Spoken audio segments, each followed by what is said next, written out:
200 countries में से लगभग 120 कंट्री इंडिया को रोल मॉडल मानती है। एक ही साल में 8 एयरपोर्ट बनाना, रेलवे बनाना, एजुकेशन की बात करें तो 34 करोड़ स्टूडेंट निकलते हैं। नंबर 1 मिलिट्री दुनिया की, लड़ना वड़ना नहीं आता, जहाँ जाते हैं मार खाते हैं। मुस्कुराइए। उसका नाम है चाइनीज लव मेल चिल्ड्रन। तो वो फीटस, वो डिटर्मिनेशन, सेक्स डिटर्मिनेशन है, लड़कियों को गर्भ में मार देते हैं। मैं भर्ती करता हूँ अपनी फौज में 18 साल की उम्र में, वो कमीने भर्ती करते हैं 30 साल की। Deepak Vohra, diplomat, strategist and a global thinker, जिन्होंने सिर्फ देशों के बीच रिश्ते नहीं बनाए, भारत की आवाज को दुनिया के मंच तक पहुंचाया। प्राइम मिनिस्टर के एडवाइजर से लेकर मल्टीपल कंट्रीज में इंडिया के एम्बेसडर तक, उनकी डिप्लोमेसी ने बॉर्डरूम्स, एम्बेसीज और इंटरनेशनल कॉरिडोर्स में अपनी अलग पहचान बनाई। आज उनके सफर में सिर्फ देश नहीं, पूरे दौर की कहानियां छुपी हैं। और ऑपरेशन सिंदूर में आपने देखा था कि जो चीनियों ने हथियार दे रखे, वो तो दिवाली के पटाखे थे, फुस हो गए। चीनी बेवकूफ हैं, दे हैव नो अंडरस्टैंडिंग। एक टाइम था जब स्पैरोज अपने वो सारे मार दिए थे उन्होंने। वो माओ से तुम बोला कि हमारा अनाज खा जाए, वो ding dong Mao ding dong ping pong ding dong ding dong, जो भी उस बेवकूफ का नाम था, कि स्पैरोज मार दिए सारे। अमेरिकी बैठे हुए थे वहां पर। ये भी बदमाश लोग हैं, किसी के सगे नहीं है। अमेरिका का जो सगा है, अमेरिका के उसी को ठगा है। आपने किसी का इंटरव्यू किया और वो बंदा सेलेक्ट हो गया पोजीशन पे। 2 साल बाद एक न्यूज आती है कि भ्रष्टाचार के आरोप में उनको पकड़ा गया। उस व्यक्ति को अब अब पकड़ा गया तो पकड़ा गया, उसमें मैं क्या, you know, in a 30-minute interview you can't tell. उनको सिर्फ एक ही चीज हम बताते हैं हमेशा कि अगर आपने कामयाब होना है तो 3 नींव होने चाहिए। पहला ईमानदारी, दूसरा ईमानदारी, तीसरा ईमानदारी। पीओके को कभी हम ऑक्यूपाई कर 24 घंटे के अंदर वापस ला सकता हूँ। 20 लाख मूल्य चाहिए आपको हार्डकोर। वो बिगड़ चुके हैं वहां पे सारे, ये कमीने। माफी चाहता हूँ जो मैं कह रहा हूँ। दुनिया का सबसे खतरनाक इंसान पंजाबी मुसलमान है, कमीने हैं, अपने आप को खुदा समझते हैं।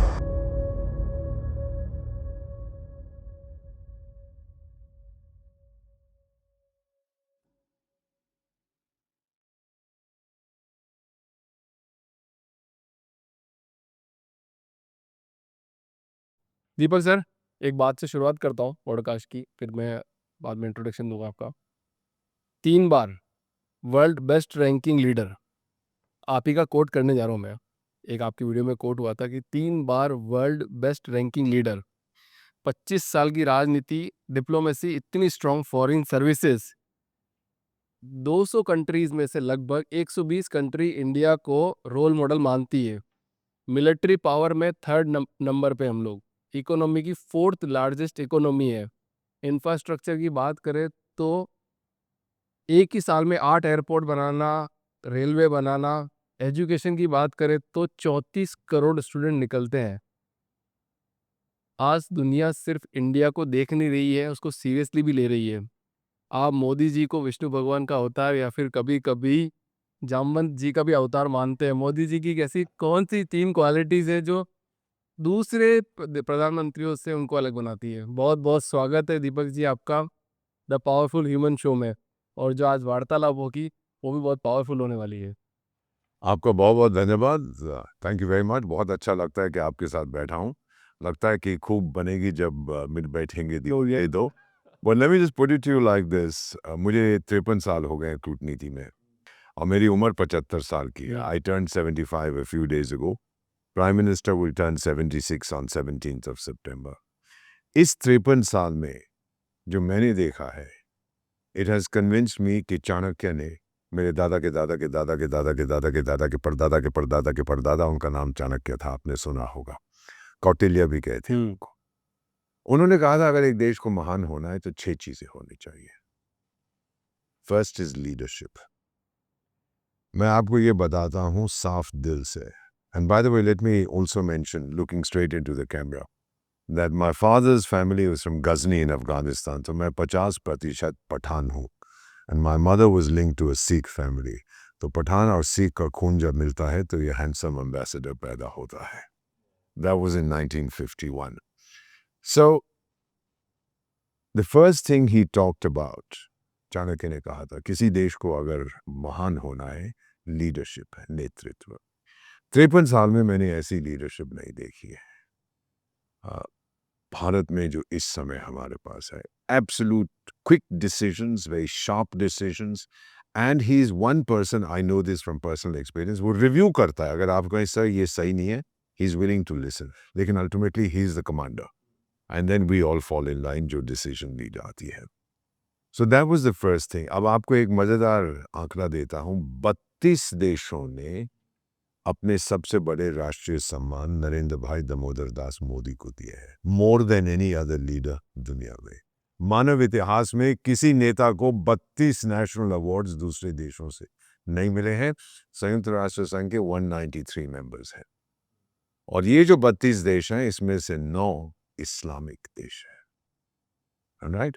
तो जो लोग कहते हैं कि इस्लामिक देशों में ये पॉपुलर नहीं है, उनको बोलो छोले खा के आए, अमृतसर के बड़े स्वाद होते हैं. He is insanely popular. मैं 3 अफ्रीकी देशों में वहाँ की सरकारों का विशेष सलाहकार हूँ. एक है लिसोथो, द किंगडम ऑफ लिसोथो, आपने नाम भी नहीं सुना होगा. दूसरा है गिनी बिसाओ, और तीसरा है south Sudan.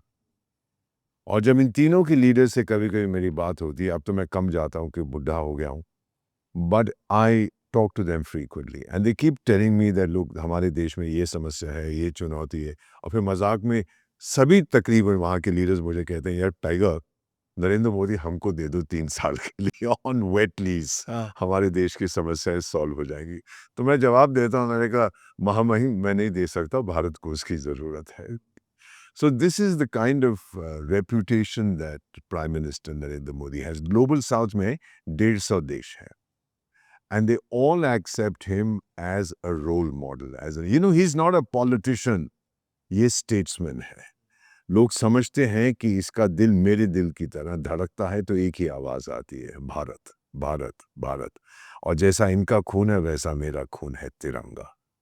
In fact, I have to tell you this little story. I was speaking to a Rotary event in Mumbai. और मेरी आदत है जब मैं बात करता हूँ, संबोधित करता हूँ लोगों को, तो मैं स्टेज पे नहीं खड़ा होता. I move around with cordless mic. तो मैंने देखा कि एक महिला थोड़ा रो रही थी. मैं गया उसको, मैडम ये क्या हो गया, मैंने क्या कर दिया आपको, यहाँ 10,000 लोग बैठे हुए हैं. She said, I've never heard anyone speak with this kind of passion about India. And she says, you've got me crying. And several people started sobbing. Then she said, I'm going to make you proud. So I said, आप पता नहीं ये क्या करने वाली है. And a few days later, she incorporated a company called Love My India, LUV My India, in Mumbai, startup. She's now doing brilliantly. She makes this T-shirt for me. She makes badges. She makes bags. She makes saris. She makes blouses. She makes scarves. Everything is India, India, India. So now I asked her, how are you doing? कहती 30 से 40% increase in sales every month. I said, why? ये कैसे हो गया? She says, क्योंकि भारत के जो नौजवान हैं, they want to flaunt their Indian. यहाँ बताना चाहते हैं हम भारतवासी हैं. Do you understand what I'm saying? ये उनका एक है, it's called Love My India. ये उनका laptop case है, and I'm very pleased to present this to you on behalf of the company. So use it with the same pride, carry it around that I do. Now, मैं आपको और कुछ बताना चाहता हूँ. जब हम भारत की बात कर रहे हैं, आप मुझे रोक दीजिएगा, क्योंकि जब मैं अपनी माँ भारती की बात करता हूँ फिर मैं रुकता नहीं हूँ. पहले अपन वो 6 कूटनीति पे. हाँ, वो आता हूँ. तो इसमें it's link to this what I was going to tell you, महान होने के लिए, right? So there we have leadership, number 1. Then he talked about diplomacy, Chanakya कूटनीति. मेरी बात मान लीजिए, we have the best foreign service in human history. किसी देश की विदेश सेवा हमारे बराबर की नहीं है. And we have an outstanding minister, junior to me in the foreign service, but a million times more intelligent and smart. He is outstanding. क्योंकि हर जगह जब रूस और यूक्रेन का जंग होता है, किसको बोला जाता है जाके शांति करवाओ? मुझे बोला जाता है. मैं जाता हूँ, पीएम मोदी गोज देयर. लेकिन वो सर्कस का जोकर जो यूक्रेन का अपने आप को राष्ट्रपति कहता है, he was not serious. वो जोक्स क्रैक कर रहा था जब हम बातचीत कर रहे हैं. Vladimir Putin, on the other hand, is a very mature politician. He was very serious, but not this clown. So it didn't work. हम गए, वो कुछ नहीं हुआ. जंग अभी तक चल रहा है. देन वी वर आस्क्ड कि ईरान, अभी ये जो ब्रिक्स की मीटिंग हुई थी, ईरान के विदेश मंत्री और वो सरगेई लावरोव, दोनों को मैं जानता हूँ जो रूस के हैं, दोनों ने कहा कि अगर भारत इसमें रोल प्ले करेगा, maybe there is some chance.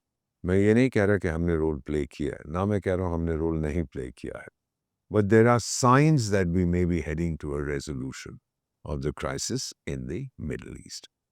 सो ये चीज़ थी अबाउट आवर डिप्लोमेसी। तीसरी चीज़ चाणक्य ने कही थी जो बहुत अहम है about your military. Number 1 military दुनिया की, लड़ना वड़ना नहीं आता, जहाँ जाते हैं मार खाते हैं। मुस्कुराइए, उसका नाम है यूनाइटेड स्टेट्स। पैसा बहुत है, so we accept that they are very powerful military. Number 2 पे रूस है, वो भी फंसा हुआ है यूक्रेन में, लेकिन उसके पास टेक्नोलॉजी बहुत है और वेपनरी उसकी बड़ी तगड़ी है। अब नंबर 3 पे आप मुझे कहेंगे चाइना, रबिश, क्योंकि उसकी वन चाइल्ड पॉलिसी ने उस देश को बर्बाद कर दिया है। 30 साल तक परिवार से कहा गया था कि एक ही बच्चा आप रखिए, क्योंकि उन गधों ने वर्ल्ड बैंक की बात सुन ली थी। हमसे भी कहा गया था, यार आपको शुरू में कहते थे आप पॉपुलेशन को कंट्रोल करो, ये फॉर्चुनेटली हमने कहा हम दो, हमारे दो, काइंड ऑफ थिंग, 2 बच्चे, बिकॉज दैट्स द रिप्लेसमेंट। आप, मैं और मेरी पत्नी अब चले जाएंगे तो 2 बच्चे हैं, etcetera, it's a cycle. So उन्होंने क्या हुआ, one child policy, and the Chinese love male children. तो वो फीटस, वो डिटर्मिनेशन, सेक्स डिटर्मिनेशन में लड़कियों को गर्भ में मार देते थे। So China has lost a whole generation. मैं भर्ती करता हूँ अपनी फौज में 18 साल की उम्र में, वो कमीने भर्ती करते हैं 30 साल की उम्र। 30 years is already middle age in the military. अरे फौजी का बेटा हो, I understand what the army is all about. So the third most powerful military in the world, अगर आप ट्रेनिंग लें, वेपनरी लें, कमिटमेंट लें, भारत है, चाइना नहीं। Do you understand what I'm saying? और ऑपरेशन सिंदूर में आपने देखा था कि जो चीनियों ने हथियार दे रखे, वो तो दिवाली के पटाखे थे, फुस हो गए। जो उन्होंने ईरान को दे रखे, फुस हो गए। So many African countries, including जो 3 जहाँ पर मैं विशेष सलाह डालूं, all 3 called me. अब मैं आपको, I'll repeat you, Mr. Ambassador, where is the BrahMos? मैंने कहा सर आप बात करिए मेरी सरकार से, I'm not going to sell you the BrahMos। या मैंने उनको ये भी कहा कि शायद Amazon.com पे देख लीजिए अगर BrahMos मिलता है। But they were so impressed। देखिए फिलीपींस ने तो ऑलरेडी ले लिया है, वियतनाम ने अभी ऑर्डर प्लेस कर दिया है, there's one more country I will not mention, वो already they are in touch and we are going to sell them these things। Yeah, this was one of the unintended consequences। Robert Merton हमारे professor होते थे eight university of Columbia. मैं पढ़ा नहीं हुआ, but I was posted there, उनके lectures attend करते थे। उनका एक कानून है अनइंटेंडेड कॉन्सिक्वेंसेस। सर क्या होता है कि आप ये चीज़ करते हैं, लेकिन उसका आपका आइडिया है कि ये उसका परिणाम है, लेकिन परिणाम कुछ और भी हो सकता है। मिसाल के तौर पे, let me tell you this and then we talk about the military again. देश की राजधानी दिल्ली बनी थी 1911 1912 के आसपास। उससे पहले कोलकाता था, तो यहाँ शिफ्ट कर गए, फिर वो नई दिल्ली बनी, एटसेट्रा। तो क्या था कि सांप बहुत हैं इन लटेंस दिल्ली, न्यू दिल्ली जिसको कहते हैं। तो ब्रिटिश सरकार ने एक कानून बनाया कि देखिए जो सांप मार के लाएगा उसको 2 रुपए में दिए। उस समय तो बहुत मायने थे 2 रुपए के या 1.5 रुपए, ऐसा कुछ देंगे। तो बहुत सारे लोग सांप मार के लाने लगे। फिर किसी ने कहा कि जा ब्रिटिश सरकार को, अबे बेवकूफ़ हो, ये हिंदुस्तानी तुम्हारे बाप है, ये अपने घर में सांप पाल रहे हैं और मार के आपको 2 रुपए ले जाते हैं। ब्रिटिश ने कहा ये बात है तो गधे ब्रिटिश। तो बोले अच्छा कल से हम बंद कर देते, नहीं देंगे पैसे। अब जिसने सांप पाल रखे थे क्या करेगा, उसने सड़क पे छोड़ दिए, यानी घटने के बजाय सांप और बढ़ गए, सड़क हो गई। This is the unintended consequence. You understand what I am saying? तो ये बेटा हुआ था at that point of time. तो हम लोग बहुत शातिर हैं इसके अंदर। So the unintended consequence of what the stupid Chinese did was that they have lost an entire generation। और चीन में एक बहुत बड़ा फेस्टिवल होता है called the sweeping of the tomb। यानी आपके जो पूर्वज हैं उनके यहाँ कब्र है या उनका टूम बना रखा है, उसको साफ करते हैं साल में एक बार, अप्रैल में होता है स्वीपिंग ऑफ द टूम। अगर बेटा नहीं है कौन साफ करेगा? और बच्चों को फौज में भेजते नहीं बेटों, क्योंकि डर है कि मर जाएगा तो बेटे को बच्चा नहीं होगा। You know it's a very real challenge in China. Sweeping of the टूम कौन करेगा? तो वो छुपाते हैं, वहाँ तो कंस्क्रिप्शन है, जबरदस्ती फौज में जाना पड़ता है, वो बच्चों को बाहर भेज देते हैं। चीनी बेवकूफ़ हैं, दे हैव नो अंडरस्टैंडिंग। एक टाइम था जब स्पैरोज अपने वो सारे मार दिए थे उन्होंने। वो माओ से तुम बोला कि हमारा अनाज खा जाओ, ding dong Mao ding dong ping pong ding dong, जो भी उस बेवकूफ़ का नाम था, कि स्पैरोज मार दिए सारे अपने। अब क्या होता है, स्पैरोज खाता था आपके अनाज को, लेकिन लोकस्ट जो होते हैं, जो टिड्डियाँ जो अटैक करती हैं, उनको भी खाता है। तो यानी वो बचाता है आपके अनाज को। जब सारे स्पैरोज मार दिए, फिर विदेशों से स्पैरोज इंपोर्ट करने पड़े। ये कभी सीखेंगे नहीं, ना कभी अपनी गलती मानेंगे। This is the reality. So third most powerful military मेरी है। And let me also tell you something. हम आपके साथ बात कर रहे हैं 27 मई 2026 को। अभी कुछ ही दिन पहले we have become one of, बहुत कम देश हैं जिनके पास MIRV technology, multiple independently targetable re entry vehicles, MIRV कहते हैं। यानी एक मिसाइल आपने भेजी, उसके 5 बच्चे निकल जाएंगे। एक इधर ठोकेगा फिर वापस आएगा, दूसरा उधर ठोके फिर वापस आएगा। इंडिपेंडेंटली टारगेटेड री एंट्री व्हीकल्स, ये किसी के पास टेक्नोलॉजी जो हमारी लेवल की है, किसी के पास नहीं है, मेरे पास है। Do you understand what I am saying? तो आप देख सकते हैं how proud I feel that we have this. ये हमारी फौज के लिए है। Then the next thing he is talked about economy की तो हमने आपसे बात की है, आपने जिक्र किया है। मेरे एक मित्र हैं, अमेरिका में रहते हैं, न्यूयॉर्क में रहता है, उसका नाम है बिल्लू भाई क्लिंटन। अच्छा, नाम सुना है आपने बिल्लू भाई का? तो वो राष्ट्रपति भी होता। हाँ। जब उसकी इलेक्शन हो रही थी, किसी ने उससे पूछा कि टाइगर, तेरे लिए क्यों वोट करें, जॉर्ज बुश के लिए क्यों नहीं? तो उसका जवाब था, इट्स द इकोनॉमी स्टूपिड। यानी आर्थिक व्यवस्था जब देश की कमजोर है तो कुछ नहीं होगा, मैं मजबूत बनाऊंगा। और बनाई उसने। बाद में वो लड़की के चक्कर में फंस गया था, एंड ऑल का, but I still meet him whenever I get a chance to go to New York. बहुत घनिष्ठ मित्र है। वो हो गई फिर economy. Now number 1 United States, I hate to admit it, but है। नंबर 2 वो टिंग टोंग का, पिंग पोंग जो भी उसका नाम है, डिंगलिंग, तो उसका देश है। जैसे America as per the latest figures 32 trillion में 12 शून्य होते हैं, ये IMF के हैं। चाइना इज 20 ट्रिलियन, तो बहुत पीछे है उनसे। उसके बाद हम लोग और जर्मनी मोर और less at the same level. लेकिन फिर क्या होता है कि रुपी डिप्रिशिएट कर जाता है। And let me just say this to you with total anger and fury. मैं देखता हूँ हमारे कुछ पॉडकास्ट पे और ये टीवी चैनल हम तो 6 हो गए। They get thrill out of denigrating India. सुन लीजिए मैं आपको क्या कह रहा हूं। कहनी है एक बात मुझे इस देश में रहने वालों से, संभल के रहना अपने घर में छुपे हुए गद्दारों से। ये गद्दार है। I am an economist, I am a regression analyst. अगर आप जानते हैं regression analysis, it's a very complicated field. We are able to predict the future based on present trends, but we always fail. मेरा अपना मानना है, look, I may be the 6th largest, I may be the 244th largest. मेरी per capita तो उतनी है ना बेटा, $3,000। आम भारतवासी को क्या फर्क पड़ता? पर इन गधों को बहुत मजा आता है कि भारत को गाली देना। और ये हमारे अपने लोग हैं जो विदेशों से पैसा खा के ये करते हैं। सो दिस वाज दिस के, अब द इकोनॉमी चलिए तीसरी नहीं है, चौथी है, पांचवी है, छठी है, सातवीं है, 50वीं है। अरे आपकी अम्मा का क्या जाता है यार, as long as my people are getting the same per capita. Do you understand what I am saying? समझ रहा हूँ सर मैं, आप बताइए। सीधा बात है।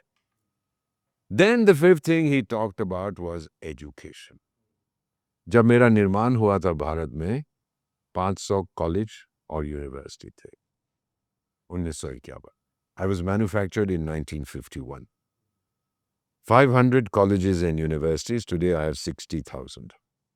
जितनी गाली देनी है दो, टॉप 100 में नहीं है, टॉप 200 में नहीं है।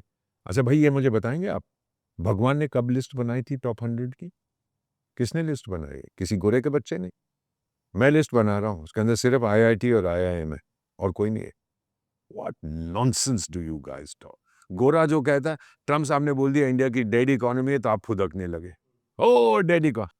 अब उसने कह दिया, डोनाल्ड ट्रम्प ने, जब 250th बर्थडे था यूनाइटेड स्टेट, 250 साल हुए, हमारा तो 10,000 साल पुराना देश है, सिविलाइजेशन।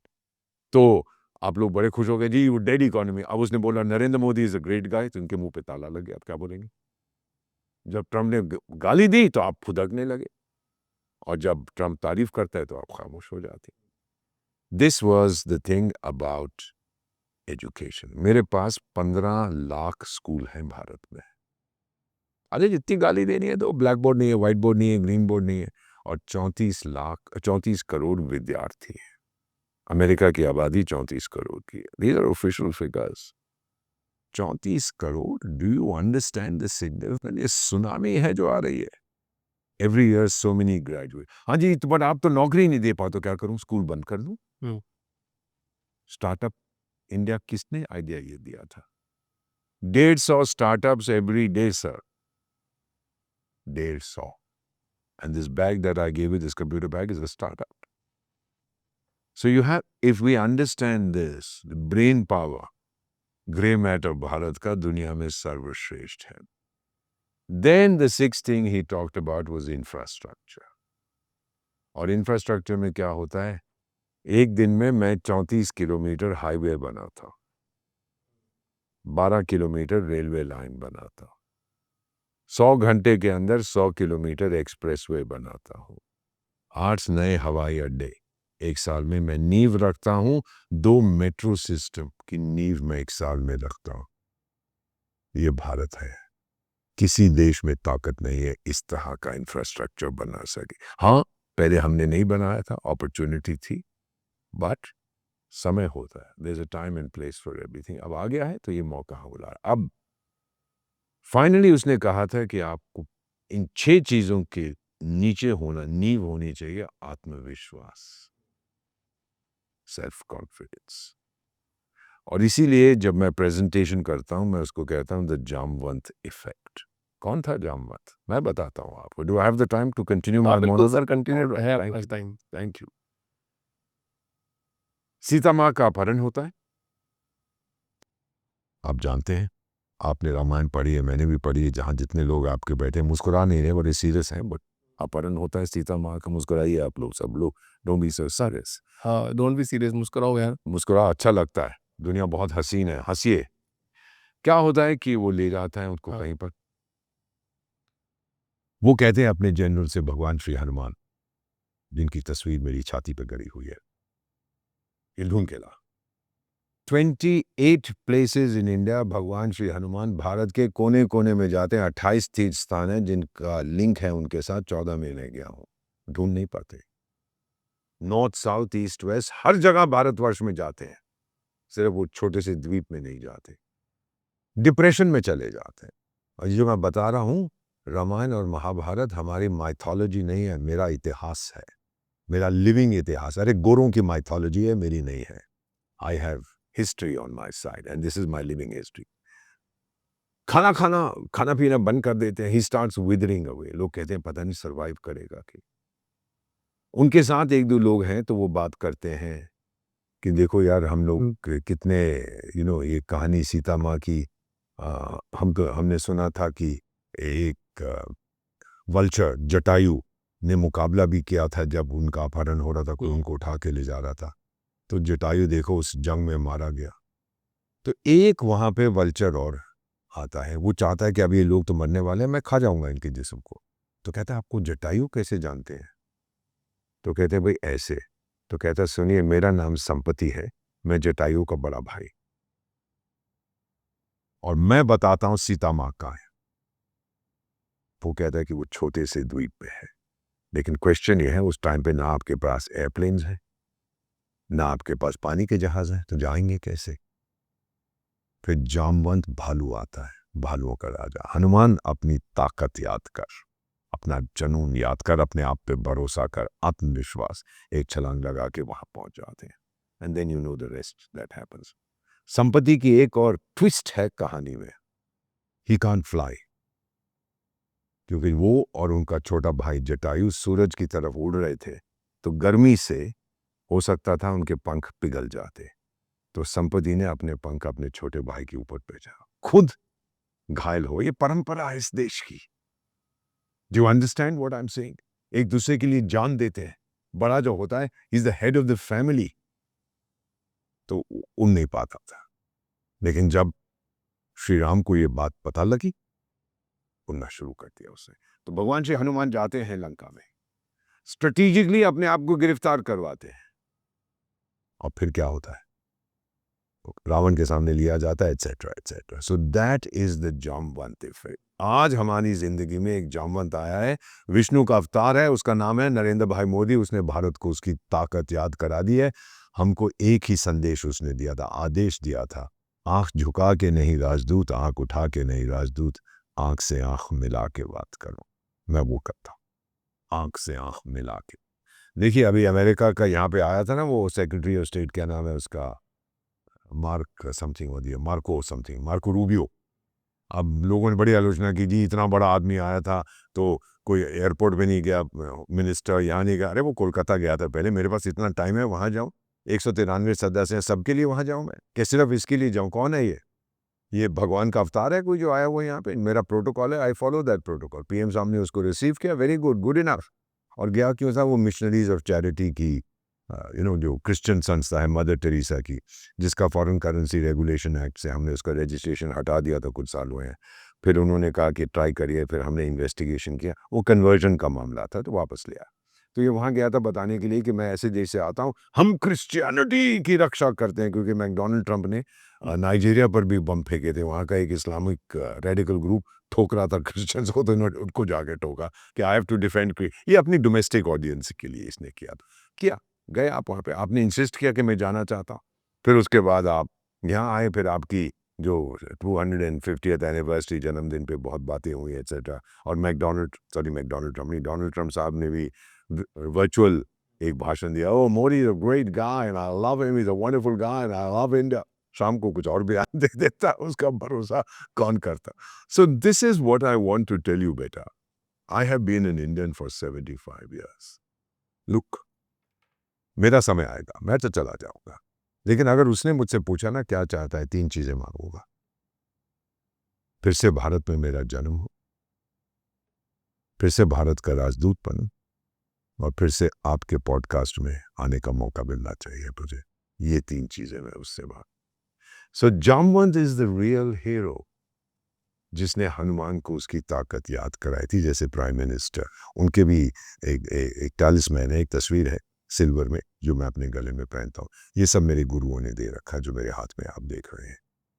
तो बेटा इसमें the main thing is that Jamvant ने जो हमें ताकत याद करा दी हमारे देश को उसकी अपनी, उसका मैं कुछ और आपको आगे बताना चाहता हूँ, भगवान श्री हनुमान से संबंधित है. आपको याद होगा कि बालाकोट के बाद पीएम साहब बड़े नाराज थे.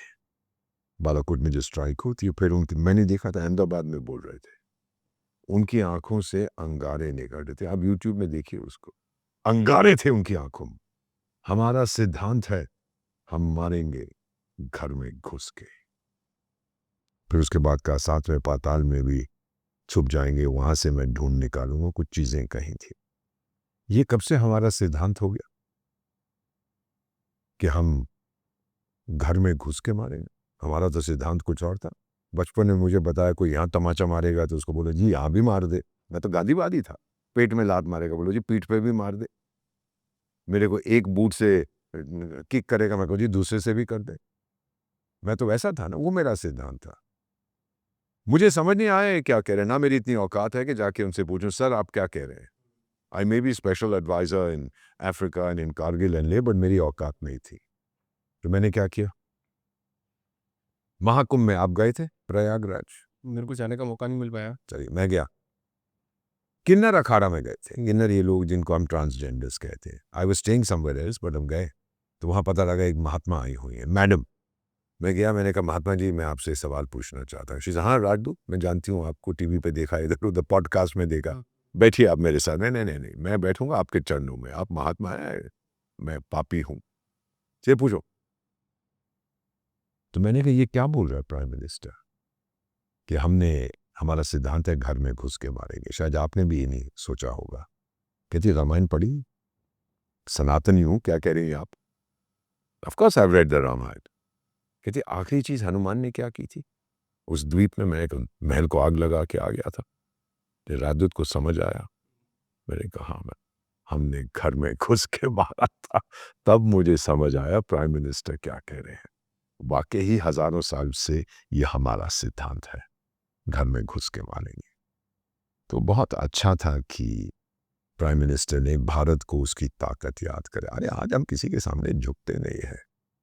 लोग हमसे कहते हैं जी ये बड़ा शक्ति, अरे होने दो यार, बेटा क्या जाता है। और वो जो बेवकूफ़ है आपका पड़ोसी आतंकिस्तान नहीं, जिहादिस्तान नहीं, कुछ स्थानवान है उसका नाम, बेवकूफ़ लोगों का। वहाँ पे एक खेती मास्टर, फील्ड को हिंदी में क्या कहते हैं? खेत कहते हैं। हाँ, तो खेती मास्टर तो है वहाँ पे। वो तो आजकल तो बड़ा खामोश हो गया, हाँ। गधा कहीं का। तो वो मैं न्यूक्लियर बॉम्ब फेंक दूंगा। अच्छा, उनका ना यहाँ पे एक बेवकूफ़ हाई कमिश्नर होता था, उसका नाम मैं भूल गया, गंजा। तो यहाँ से रिटायर हो गए, 2-3 साल बिल्कुल चुप बैठा था। तो फिर उसको उसके इंटेलिजेंस वालों ने कहा, यार देख कोई नौकरी वोकरी करनी है? बोला हाँ जी मैं तो भूखा मर रहा हूँ। तो बोला अच्छा तो तू ऐसे कर, एक इंटरव्यू तेरी कराते हैं टीवी पर। उस समय था जब वो अमेरिका की national security director national intelligence, उसका नाम था, भारतीय औरत है, तुलसी गब्बात। अभी उसने इस्तीफा दिया, उसके हस्बैंड को कैंसर है। कहते आई वांट टू लुक, ये भारतीय मूल की औरत करती है, विदेशी औरतें नहीं करेंगी। I want to look after my husband. उसने कहा था कि पाकिस्तान बैलिस्टिक मिसाइल्स बना रहा है जो अमेरिका तक पहुंच सकती है। अगर ऐसा होगा तो हमें उन पे हमला करके उनको तोड़ना पड़ेगा। तो इस गधे को ले आए थे, इस फॉर्मर हाई कमिश्नर को, जो कहता है अगर हम पे हमला किया तो हम दिल्ली और मुंबई पे न्यूक्लियर बॉम्ब फेंक देंगे। अब एक कमीने, मेरा क्या लेना देना है?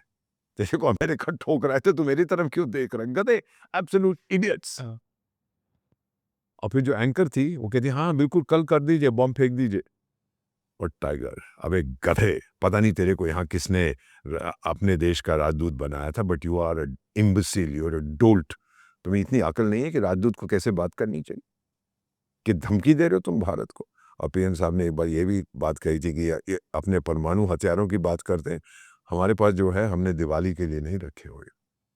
सुन लीजिए, अगर जिहादिस्तान वहाँ पे भी आपकी फॉलोइंग होगी जरूर। हाँ बिल्कुल। हाँ, सुन लीजिए, ये जो बेवकूफ़ आपका हाई कमिश्नर, उसका नाम मैं भूल गया हूँ, गंजा है बिल्कुल, उसका बालों के साथ उसका दिमाग भी उड़ गया था। अगर आप लोगों ने कुछ ऐसी जुर्रत की, टेक इट फ्रॉम मी, ये पठान के बेटे की धमकी नहीं है, पठान के बेटे का वादा है। मैं तो 30-40 साल पीछे चला जाऊंगा, लेकिन आपको 2 करोड़ साल तक आप उठ नहीं पाओगे। जितनी मेरी ताकत है पूरी आप पे लगा दूंगा। And take this from an Indian diplomat. मैं आपको धमकी नहीं दे रहा, ये वादा कर रहा हूं आपसे। सो आपके जो बेवकूफ़ हैं, जो आपका वो खेती मार्शल है, हम न्यूक्लियर ये कर देंगे वो, अरे दम है आप में, बकवास करते जाओ। अब तो आपके लोग भी नहीं आ रहे, जो आपको पता है ना कि कितने वहाँ पे कश्मीर में आते थे। जब से हमने कश्मीर को मेन स्ट्रीम किया, बहुत। I am going to Srinagar in 2 days to attend the Kashmir literary festival. I mean cinema halls खुल गए हैं, यूएई की इन्वेस्टमेंट है वहाँ पर। One of the other countries that I am talking to, वो इन्वेस्ट करना चाहते हैं। कहानी खत्म, पैसा हजम, Kashmir is back in the mainstream. समझते क्या है आप लोग? अभी तक हम खामोश थे, आपने उसको हमारी कमजोरी समझा। और आपके डिफेंस मिनिस्टर ने क्या कहा है, गोली वहां से चलेगी लेकिन यहां से फिर जवाब में रुकेगी नहीं, चलाते जाओ। And you know my border security force का मैं तो मिलता रहता हूँ। पर इस बार जब जो ऑपरेशन हुआ था सर, जो ऑपरेशन सिंदूर हुआ था, तो जनरल बख्शी सर से भी मेरा मुलाकात हुआ था। One of the best we have, GD Bakshi. हाँ, जीडी बख्शी सर से। तो उन्होंने भी बोला था कि अभिषेक, मतलब ऐसे ही बात करते करते इस बार तो घेर लेते हैं, मतलब इस बार तो पूरा खत्म कर देते हैं। तो आप हम लोग क्या रुके राय- क्यों? मैं अब ये भी बता देता, मैं आपको डिप्लोमेट, मैं तो बैठा हुआ था वहां पर, मैं आपको बता देता हूँ क्यों हम रुके थे। आज सच्चाई बिल्कुल। And you know GD Bakshi sahab ने किताब भी लिखी है। I tell you what exactly happened. इन्होंने हमला किया, पीएम साहब के आदेश थे कि उन लोगों को जाने मत देना। 3 लोग जो आतंकी, तीनों को मार दिया हमने। फिर उनसे अभी लेटली जो उनके हाथ में कुछ इक्विपमेंट था मेड इन चाइना, तो अब हम ट्रेस कर रहे हैं कि चीन ने क्या पाकिस्तान को दिया और पाकिस्तान ने इन आतंकियों को, वो है बेवकूफ़ों का देश है ना वो पूरा।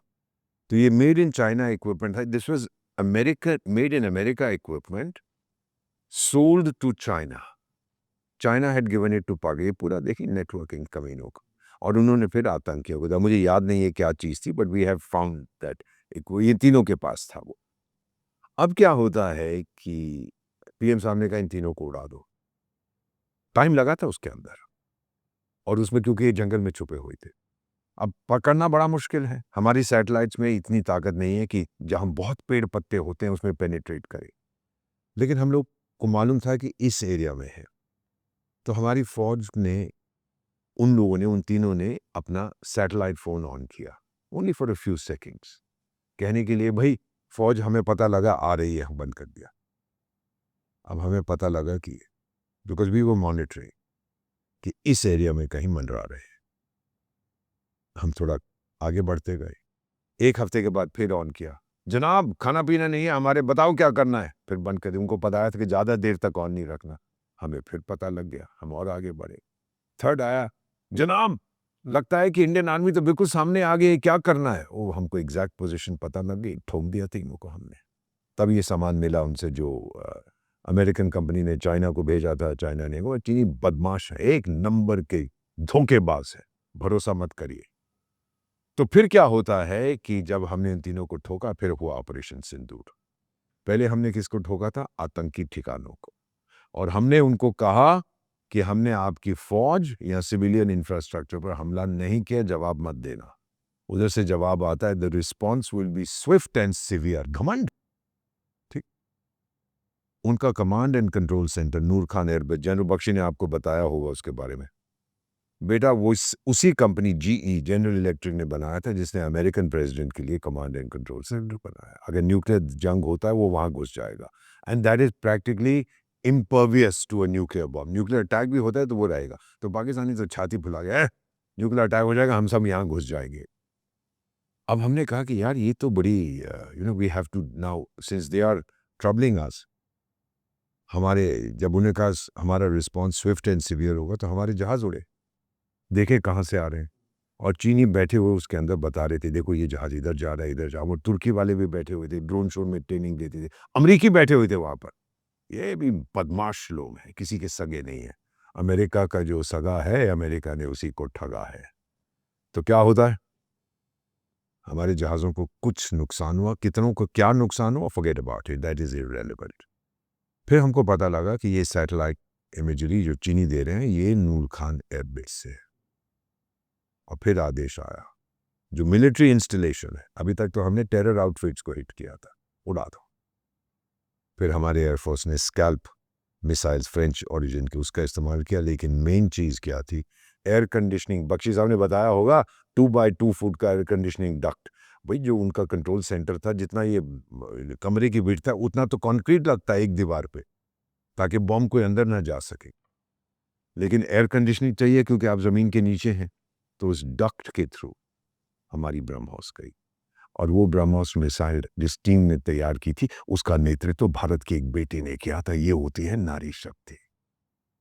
It went in, it exploded. और जो मुझे बताया है मेरे फ्रेंड्स ने, former Pakistani diplomats, generals, American, Israelis, क्योंकि पाकिस्तानी जो एम्बेसडर होता है या जनरल होता है, वो अपने देश में तो रहता नहीं है। रिटायरमेंट के बाद पैसा वैसा चोरी करके सब विदेश भाग जाते हैं। ये पिंजरे वाली मुनिया की भी 8-10 पत्नियां हैं, कोई यूरोप में है, कोई अमेरिका में है, कोई इधर है, कोई उधर है। ये सब पैसा लेके भाग जाते हैं। तो फिर क्या होता है कि जब हमने ठोका उसको, मुझे बताया गया है कि 11 सेकंड्स के अंदर वो इंसिनरेट हो गए, जल गए, क्योंकि वहां असला रखा हुआ था, न्यूक्लियर मटेरियल, एनरिच्ड यूरेनियम, वो फटा। Do you understand what I am saying? और उसके साथ क्या होता है, फिर जहाँ की उनकी औरतें थी वहां पे, उन्होंने कहा कि हमारे लोग कहाँ हैं? 700 लोग मारे थे उसमें। This is the figure I was given, I am not able to confirm that. कहाँ हैं हमारे बच्चे, कहाँ हैं हमारे पति, कहाँ हैं? तो उन्होंने कहा कि उनको देखने मत जाइए, क्योंकि जो धमाका अंदर हुआ है, कलेजा निकल के किसी के मुंह में आ गया, आंखें निकल के किसी के पीछे चली गई हैं। You won't even recognise the bodies. तो उन्होंने कहा ठीक है, उसको वहीं पे दफना दो। तो उसके ऊपर बुलडोजर अभी तक दोबारा बनाया नहीं है जनरल इलेक्ट्रिक उनके लिए। अब जब हमने ये किया और उनकी सैटेलाइट की कम्युनिकेशन टूट गई, तो फिर उनको ग्राउंड रेडार ऑन करना है। ग्राउंड रेडार ऑन किया, हमें पता है कहाँ पर उन रेडार को उड़ा दिया। उनके जहाज 20 जहाज, this figure is confirmed, ground पे थे। कहाँ उड़ेगा भाई, जावा को पता नहीं नॉर्थ का है, साउथ का, ईस्ट का, वेस्ट का। ठोक दिया उनको, खड़े खड़े ठोक दिया। और उसमें से वो JF-17, JF is junk flyer, वो टिंग टोंग के देश ने इनको गधों को बेच रखे थे। Do you understand what I'm saying? So therefore, we destroyed 20 of their plane. मेरे कितने गए I don't know. That's not important. लेकिन मेन चीज होती है, फिर जब इनको मार पड़ी, अरे मार खाने की क्षमता होती है सर हम सब में, मुझे भी है, आप में भी है, इनमें भी है। उसके बाद मैं तो बॉक्सर रहा हूँ बचपन में, जितना ठोकते हो दूसरे को, जब वो गिर जाता है उसकी मार खाने की क्षमता खत्म, कहती यार माफ कर दे, अब मत और मत मार मेरे को। फिर इन्होंने फोन किया अमेरिका को, इनके प्रधानमंत्री ने मार्को रूबियो से बात की कि यार बहुत मार रहे हैं, उनको मना कर। अब सच्चाई ये है कि उसने फिर जाके जेडी वैंस, जिनकी पत्नी भारतीय मूल के हैं, उनसे बात की। फिर उन्होंने हमें फ़ोन किया और फ़ोन उठाया हमारे विदेश मंत्री ने, कहा पीएम साहब से बात करें। वाइस प्रेसिडेंट ने बात की तो उसने कहा कि देखिए आप शांत हो जाइए, क्योंकि नहीं तो वो आप पे बड़ा हमला करेंगे। बड़े हमले का मतलब है परमाणु हथियार। अब सुनने में आया कि वो तैयारी कर रहे थे। तो पीएम साहब ने exactly what I am telling you, करने दीजिए, हम जवाब देंगे। Look at the confidence of the man, we'll respond. फिर उन्होंने कहा कि देखिए आप, if you don't mind, president sahab भी कह रहे माफ कर दीजिए, रोक दीजिएगा। तो पीएम साहब ने फिर निर्णय लिया कि हम ऑपरेशन सिंदूर को पॉज कर रहे हैं, किसी वक्त हम फिर चालू कर सकते हैं, हम उसको स्टॉप नहीं करें, पॉज बटन हिट करें, स्टॉप नहीं कर रहे। अब वैंस ने जाके प्रेसिडेंट ट्रंप से बोल दिया, ट्रंप साहब आप भी कह रहे थे कि माफ कर दें, तो प्राइम मिनिस्टर नरेंद्र मोदी मान गए। अच्छा, अरे मैंने सीज फायर करा दिया है। अब एक गधे, तेरी तो बात भी नहीं हुई किसी के साथ, लेकिन वो नार्सिसिस्टिक है कि मैं सब कुछ तो मैंने ही किया, मुझे नोबेल पीस प्राइज मिलना चाहिए, मैंने दुनिया में 40 जंग रुकवा दी। अरे जंग तो 3 हो रहे, तूने 40 कहाँ से रुकवा दी है? But then you know he's I've met him, he's a good guy, he's a very pleasant fellow, और कॉमेडियन है, हंसाता है, तो अच्छा है जो कर रहा है। हंसाता और साथ में युद्ध भी कराता है। राजूद भी का वो तो हमेशा, क्योंकि अभी जो ईरान में सीज फायर हो जाएगा, बहुत जल्दी हो जाएगा। फिर $500 मिलियन जो उनका कतार में पैसा फंसा हुआ तो वो रिलीज कर दिया। पहला यूरोपियन शिप पहुंचा है बंदर अब्बास कैरिंग मेडिकल सप्लाईज। दवाइयां नहीं है बेटा वहां पर। मैं आपको बता, इराक में तो मैंने देखा है क्या हालत होती है जब आप नाकाबंदी करते हो, प्रतिबंध, बच्चे मरते हैं, दवाई नहीं है, तो वो दवाइयां गई हैं और कंस्ट्रक्शन मटेरियल। और कंस्ट्रक्शन कौन करेगा वहां पर? Reconstruction, American companies. जन्मदिन मुबारक हो आपको। इराक में भी वही हुआ था। So what basically has happened is, with as far as Sindoor is concerned, Donald Trump साहब फुदक रहे हैं, फुदकने दीजिए। बट जैसे अभी आप ये बात कर ही रहे हैं तो एक छोटा सी सवाल भी आप जब प्रधानमंत्री जी ने भी एक बड़ा स्टेटमेंट जारी किया, इतने पावरफुल लीडर है, बोल रहे हैं आप पेट्रोल डीजल की बचत कीजिए, जो बड़े बड़े स्टेटमेंट थे, सोना मत खरीदिए, वर्क फ्रॉम होम। बड़ा लीडर हमेशा यही चीज करता है। 1974 में पहली बार अरबी देशों ने पेट्रोलियम ऑयल को वेपनाइज किया था। यौम किपुर का जंग हुआ था 73 में। The holiest day in the Jewish calendar. Sir, मेरा एक्सटेंडेड परिवार न्यूयॉर्क में है। मेरे परिवार में एक मुस्लिम बहू है और एक यहूदी दामाद है। क्या करूं, मार दूं उसको? ओए कमीनो, बता मुझे, मारूं उसको? क्योंकि यहूदी है, उसको जीने का अधिकार नहीं है, उसको भगवान ने नहीं बनाया। Do you feel the passion inside me? मैं भी यहूदी हूं। नॉनसेंस दीस फेलोज टॉक। तो फिर क्या होता है सर, जो हम बातचीत आपके साथ कहे, पीएम साहब ने कहा 73 में जब आपने 4 गुना कीमतें बढ़ा दी, फिर मिसेस गांधी ने भी यही चीजें कही थी।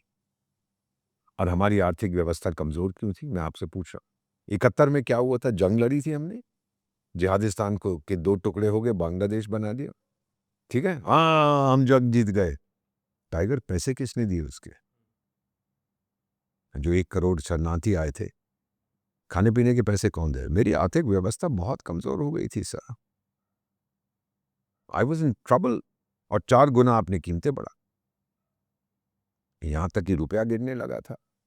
मुझे तो ऑफिशियली डिवैल्यू करने की नौबत आने वाली थी, जो पहले आई थी 66-67 में, जब अनाज की कमी थी। You know we had to import food grain from the United States, PL 480। तो उस समय फिर करनी पड़ी हमको ये चीजें, हार्ड स्टेप्स हमें लेने पड़े, और वो चलता गया टिल 91। हमारी हालत बड़ी खराब थी बेटा। 91 में तो हमें सोना गिरवी रखना पड़ा। IMF, वर्ल्ड बैंक ने बोला भाग जाओ, हम मदद नहीं करेंगे। फिर हमने इंग्लैंड और स्विट्जरलैंड से कहा कि भाई $600 मिलियन हमें चाहिए, देने को तैयार नहीं थे। सोना गिरवी रखो, 67 टन्स ऑफ माई गोल्ड। मैंने मॉर्गेज किया था बेटा। और मुझे याद है उस समय जो जिनके लिए मैं काम करता था, नाम आप शायद उनका जानते होंगे, सैम पिट्रोडा, सत्यम पिट्रोडा। तो मैं उनका OSD officer on special duty था 91 में। मैं उस समय नेशनल डिफेंस कॉलेज भी कर रहा था, तो I used to go once a week to work. मैं उसके पास गया ना, बेटा मैं फूट फूट के रोया उसके कंधे पे। मैंने कहा सैम, आई एम क्विटिंग। मैं इस देश के लिए काम नहीं करूंगा जहाँ कोई हम पे भरोसा नहीं करता मेरी इकोनॉमी पर। तो सैम ने मेरे बाल में हाथ फेरे और कहता है दीपक, ये समय भी गुजर जाएगा। कहाँ 1 बिलियन से कम हमारे पास विदेशी मुद्रा थे, 9 शून्य होते, less than 1 billion, enough for 3 weeks of imports. आज कहाँ 700 बिलियन पे हम बैठे। ऑल ऑफ दिस फ्रॉम 91, 35-36 साल में हमने ये सब कर दिया। तो ये चीजें अगर आप देखें कि कठिन स्थिति से हम गुजरे थे उस वक्त, so we had to put in, जिसको ऑस्टेरिटी मेजर्स कहते हैं। PM साहब भी बिल्कुल यही कह रहे हैं कि ऑस्टेरिटी की ज़रूरत है, नहीं तो और सिचुएशन ख़राब हुई। अब तेल हम 40 देशों से लेते हैं, लेकिन वो हमें कोई ज़ीरो प्राइस पे तो नहीं दे रहे ना, वो तो इंटरनेशनल प्राइस पे दे रहे हैं। तो अल्टीमेटली मेरी ऑयल कंपनीज कब तक अब्जॉर्ब करेंगी, सरकार कब तक नुकसान उठाएगी? तो हमको शेयर करना। आप लोग जो इनका प्रोग्राम देखते हैं ना, ही इज़ इंसेनली पॉपुलर, ये बहुत लोकप्रिय है। ये बच्चा जो यहाँ बैठा है, आपसे इतना कहता है, ये मत पूछे कि भारत मेरे लिए क्या कर रहा है, ये पूछे कि मैं भारत के लिए क्या कर रहा हूँ। अगर आपको कुर्बानी देनी है तो दीजिए। अरे एक ही तो देश है, माँ है हमारी, हम सनातनी हैं, माँ से बगावत नहीं करते, माँ का नुकसान नहीं करते। माँ की बहुत संतान होती है, संतान की एक ही माँ होती है, याद रखिए हमेशा इसको। तो फिर क्या था कि अब वही चीज़ें हम कर रहे हैं। PM साहब ने कहा कार पूलिंग करा। मिसाल के तौर पे मैं जब एयरपोर्ट से वापस आता हूँ, मैं गाड़ी कभी नहीं मंगवाता, अब तो मैं मेट्रो लेता हूँ, एंड इट्स सो कन्वीनियंट। मैं जहाँ रहता हूँ 22 किलोमीटर दूर है from the airport express line, और मुझे 15 मिनट लगते हैं। We have the best metro system in the world. किस रफ्तार से चलता है वो, 15 मिनट में पहुँच। और दोनों तरफ मैं जब मेट्रो उसमें जाता हूँ, दोनों तरफ बड़ी बड़ी गाड़ियों वाले ट्रैफिक जैम में फंसे होते हैं। मुझे बड़ी खुशी होती है कि मैं जल्दी पहुँच रहा हूँ। फिर जहाँ मैं रहता हूँ, that's about 2 kilometres from Shivaji stadium का जो मेट्रो स्टेशन है, ऑटो लेके मैं चला जाता हूँ या पैदल चला जाता हूँ, या सर्दी का मौसम। So what I am trying to tell you is we all have to, it's had to be a combined effort, जैसे हमने कोविड के टाइम में किया था। सवाल आपसे ये पूछता हूँ, कोविड का पता है ना आपको, चाइनीज वायरस में क्या हुआ था? कितने हजारों लाखों लोग घर को अपने निकल गए थे, सही है, पैदल। अब मुझे ये बताइए कितने भूख के कारण मर गए थे? 0, क्योंकि हमने अपने घर खोल दिए थे, हमने अपने किचन खोली, गुरुद्वारे खोले, मंदिर खोले, हमने गिरजाघर खोल दिए उनके लिए, लोग खाना खाओ। मैं और मेरी पत्नी सड़क पर खड़े होकर उनके कुछ चाहिए तो लेते थे, नहीं सर हम वहाँ खाना खा के, अरे ले जाओ जरूरत पड़ेगी। वी वर फीडिंग दैम, क्योंकि जब आपातकालीन स्थिति होती है, इस तिरंगे के पीछे पूरा हिंदुस्तान निकल पड़ता है, हम निकल पड़े थे। ये गर्व करो इस पर, सारी दुनिया हैरान होगी। मेरे पास वैक्सीन नहीं थी, फिर भी 100 से ज्यादा देशों को मैंने मुफ्त में वैक्सीन दी। क्यों सर? क्यों दी मैंने? मेरे चाचे हैं, मेरे बनोई हैं, मेरे दामाद हैं, मेरे ससुर हैं, हम बहुत अच्छे लोग हैं। पूरा इंडिया प्रधानमंत्री जी की बात मतलब इतना सॉलिड तरीके से मानते हैं कि अभी जितने भी नेता हैं, सारे नेताओं ने मतलब अपनी गाड़ियाँ छोड़ दी और सब ऑटो में, बसों में, साइकिलों पे जा रहे हैं। मतलब ऐसे लीडर की बात पहले तो कभी नहीं मानी गई, ना, पर आज देखो कोई लीडर कोई बोल दे कि ऑटो से जाना है तो सब ऑटो से। तो कहते हो ना कि इसके पीछे सब, जितने मेरी जिंदगी के साल बचे, इसको दे दो। भारत को इसकी जरूरत है, मेरी नहीं है। ऐसे अपोजिशन लीडर जब कब- मोदी जी को, मोदी तुमको रुलाएगा, मोदी तुमको बोलेगा, मोदी तुमको ये करेगा, मोदी तुमको वो करेगा, जब ऐसे स्टेटमेंट आते हैं तब विदेशों में एज ए डिप्लोमेट आपको क्या परिस्थिति देखनी बहुत बुरा लगता है जब मैं जाके कहता हूँ कि भारत ये तरक्की कर रहा है, फिर कहता है, अरे आपका जो कोई हाँ। है, कोई अपने उसकी पोजीशन क्या आप जानते हैं? कोई 60 साल का है, कहता है मैं टीनेज आइकॉन हूँ, जो भी है। तो कहते हैं जी वो तो कह रहा है आपकी डेड इकोनॉमी है, आप तो कह रहे हो कि भारत में आके पूंजी निवेश करो। क्या बोलूँ उनको? या तो बोलूँ कि ये सही नहीं कह, उन बातों से फर्क पड़ता है सर? 100%। इतना पावर अरे ये नहीं, उसकी बात नहीं कर, हाँ, ये इंटरनेट का जमाना है, हाँ। ये सोशल मीडिया का जमाना मेरा है। फोन भी ला रहा है। आपकी रेपुटेशन, अच्छा मुझे आप बताइए, आप सोमालिया गए हैं? नहीं सर, कभी नहीं गए? मैं तो इंडिया छोड़ के जाने और अच्छी बात है, यही रहूंगा। आप बैठेंगे नहीं, घूमने के लिए तो लोग जाते हैं, सोमालिया आप कभी नहीं जाएंगी, क्योंकि वहाँ पता नहीं कब बम फटेगा। आप जाके पूंजी निवेश करेंगे, कोई नहीं चाहता। क्यों? क्योंकि जो कुछ आपने इंटरनेट पे पढ़ा है, मैं बताता हूँ, उस देश की एक एम्बेसडर थी महिला, इसको हुए 10 साल, तो मैं उनसे मिलने गया था एक बार, कुछ काम था, पता नहीं क्या बात थी, तो मैं कहती मैं आपके पास आ जाऊँ, मैंने कहा नहीं, I will come to your embassy. जहाँ उनका पैसे वैसे तो है नहीं, तो उनकी जो डायस्पोरा है, सोमाली लोग जो विदेश में रहते हैं, इस महिला को गाड़ी भी दे दी, बिल्डिंग का किराया भी देते थे। तो मैंने कहा मैडम हालात कैसे? नहीं, नहीं हालात बहुत अच्छे हैं, हमारा तो सबसे अमीर देश है दुनिया में, सोमालिया। तो मैंने कहा मैडम ज़रा हाथ दो अपना, मैं देखना चाहता हूँ आप हकीकत हैं कि अफ़साना। अभी तुम कहाँ से आ गई हैं आप जो कह रही हैं? अभी तो आज सुबह धमाका हुआ है, आपके 300 लोग मर गए हैं वहाँ पे। जी, बहुत शान देश का बकवास करते हैं आप। ये इंटरनेट का ज़माना है बेटा, nano second transfers of information. तो जब प्राइम मिनिस्टर, जब हमारे अपने लीडर्स जो हैं ऐसी बातें करते हैं, हमारे लिए काम आसान नहीं होता। फिर हमको कहना पड़ता है वो सही नहीं कह रहे हैं या उनकी असेसमेंट गलत है, एटसेट्रा एटसेट्रा, जब वो गाली देते हैं प्राइम मिनिस्टर को। अब जो आपने बात कही ना कि वो रुलाएगा आपको, आप सही कह रहे हैं, मुझे तो रुलाता है रोज वो, जब वो भारत की बात करता है, मैं रोज रोता हूँ। He has this ability to bring tears to my. बेटा 75 साल की उम्र में रोना आसान नहीं होता, बहुत कुछ देखा है मैंने। अब आपको एक चीज़ और बता देता हूँ। हाँ जी, हम 80 करोड़ लोगों को सब्सिडाइज फूड दे रहे हैं। दे रहे हैं कि नहीं? दे रहे हैं। क्यों दे रहे हैं? मैं तो इकोनॉमिस्ट हूँ, अभी बताता हूँ, रिग्रेशन एनालिसिस करता हूँ, वेरी कॉम्प्लिकेटेड फील्ड, अब तो भूल गया हूँ। ठीक है। एक ज़माना था जब 80% ये जो बच्चे बैठे हैं, इनकी फैमिली इनकम या आपकी या मेरी, 80% हम भोजन पे खर्च करते थे, दाल, चावल, आटा। आज 30% करते हैं। और जो बाकी 70% बचता है, किस पे खर्च करेंगे? फ़ोन। अरे स्कूटर लूँगा, मोबाइल फ़ोन खरीदूँगा, ये 140 करोड़ की आबादी, 138 करोड़ तो स्मार्टफ़ोन है। दिल पे रख के, दिल पे हाथ रख के कहिए, किसी को जानते हैं जिसके पास स्मार्टफ़ोन नहीं है? एक भी इंडिया में एक भी आदमी नहीं होगा, मतलब 200 करोड़ लोग हैं तो 200 करोड़ लोगों के पास फ़ोन है आज। स्मार्टफ़ोन हाँ, आज भी। स्मार्टफ़ोन है। और हमारे घर में जो मैडम आती है 2 घंटे, बेटा मैं अनाज नहीं खाता, मैं सिर्फ़ मक्की, रागी, मिलेट्स, मक्की, रागी, जोवर, बाजरा लेता हूँ और एक सब्ज़ी वो बना के रख जाती है, तो मैं I eat it in the evening. तो एक दिन मुझे कहती है मेरा फ़ोन टूट गया है। तो मैंने कहा भाई, and she is completely illiterate, पढ़ी-लिखी बिल्कुल नहीं है, राजस्थान से है। तो मैंने कहा भाई वो सामने दुकान है और मेरा सिक्योरिटी वाला है, वो आपके साथ जाएगा, वो अच्छी नहीं, नहीं सर, वो अमेज़न से मंगवा दीजिए। मैंने कहा अमेज़न क्या है? हाँ। तो अमेज़न बोल रही थी मुझे, तो अमेज़न से मंगाई। मैंने कहा अच्छा भाई कौन-सा फ़ोन? जो उँगली से हिलता है। I said she also wants a touch phone. तो मतलब कहने का ये है कि अब मैंने कहा भाई आप तो पढ़ नहीं सकती, तो फिर किसका फ़ोन आ रहा है, कैसे बना? कहते नहीं मेरे बेटे ने उसमें फ़ोटो डाल दी है, तो जिसकी फ़ोटो आती है मुझे पता लगता है उनका फ़ोन। आपकी भी है, मैडम की भी फ़ोटो है। मेरी एक ही पत्नी है बाय द वे।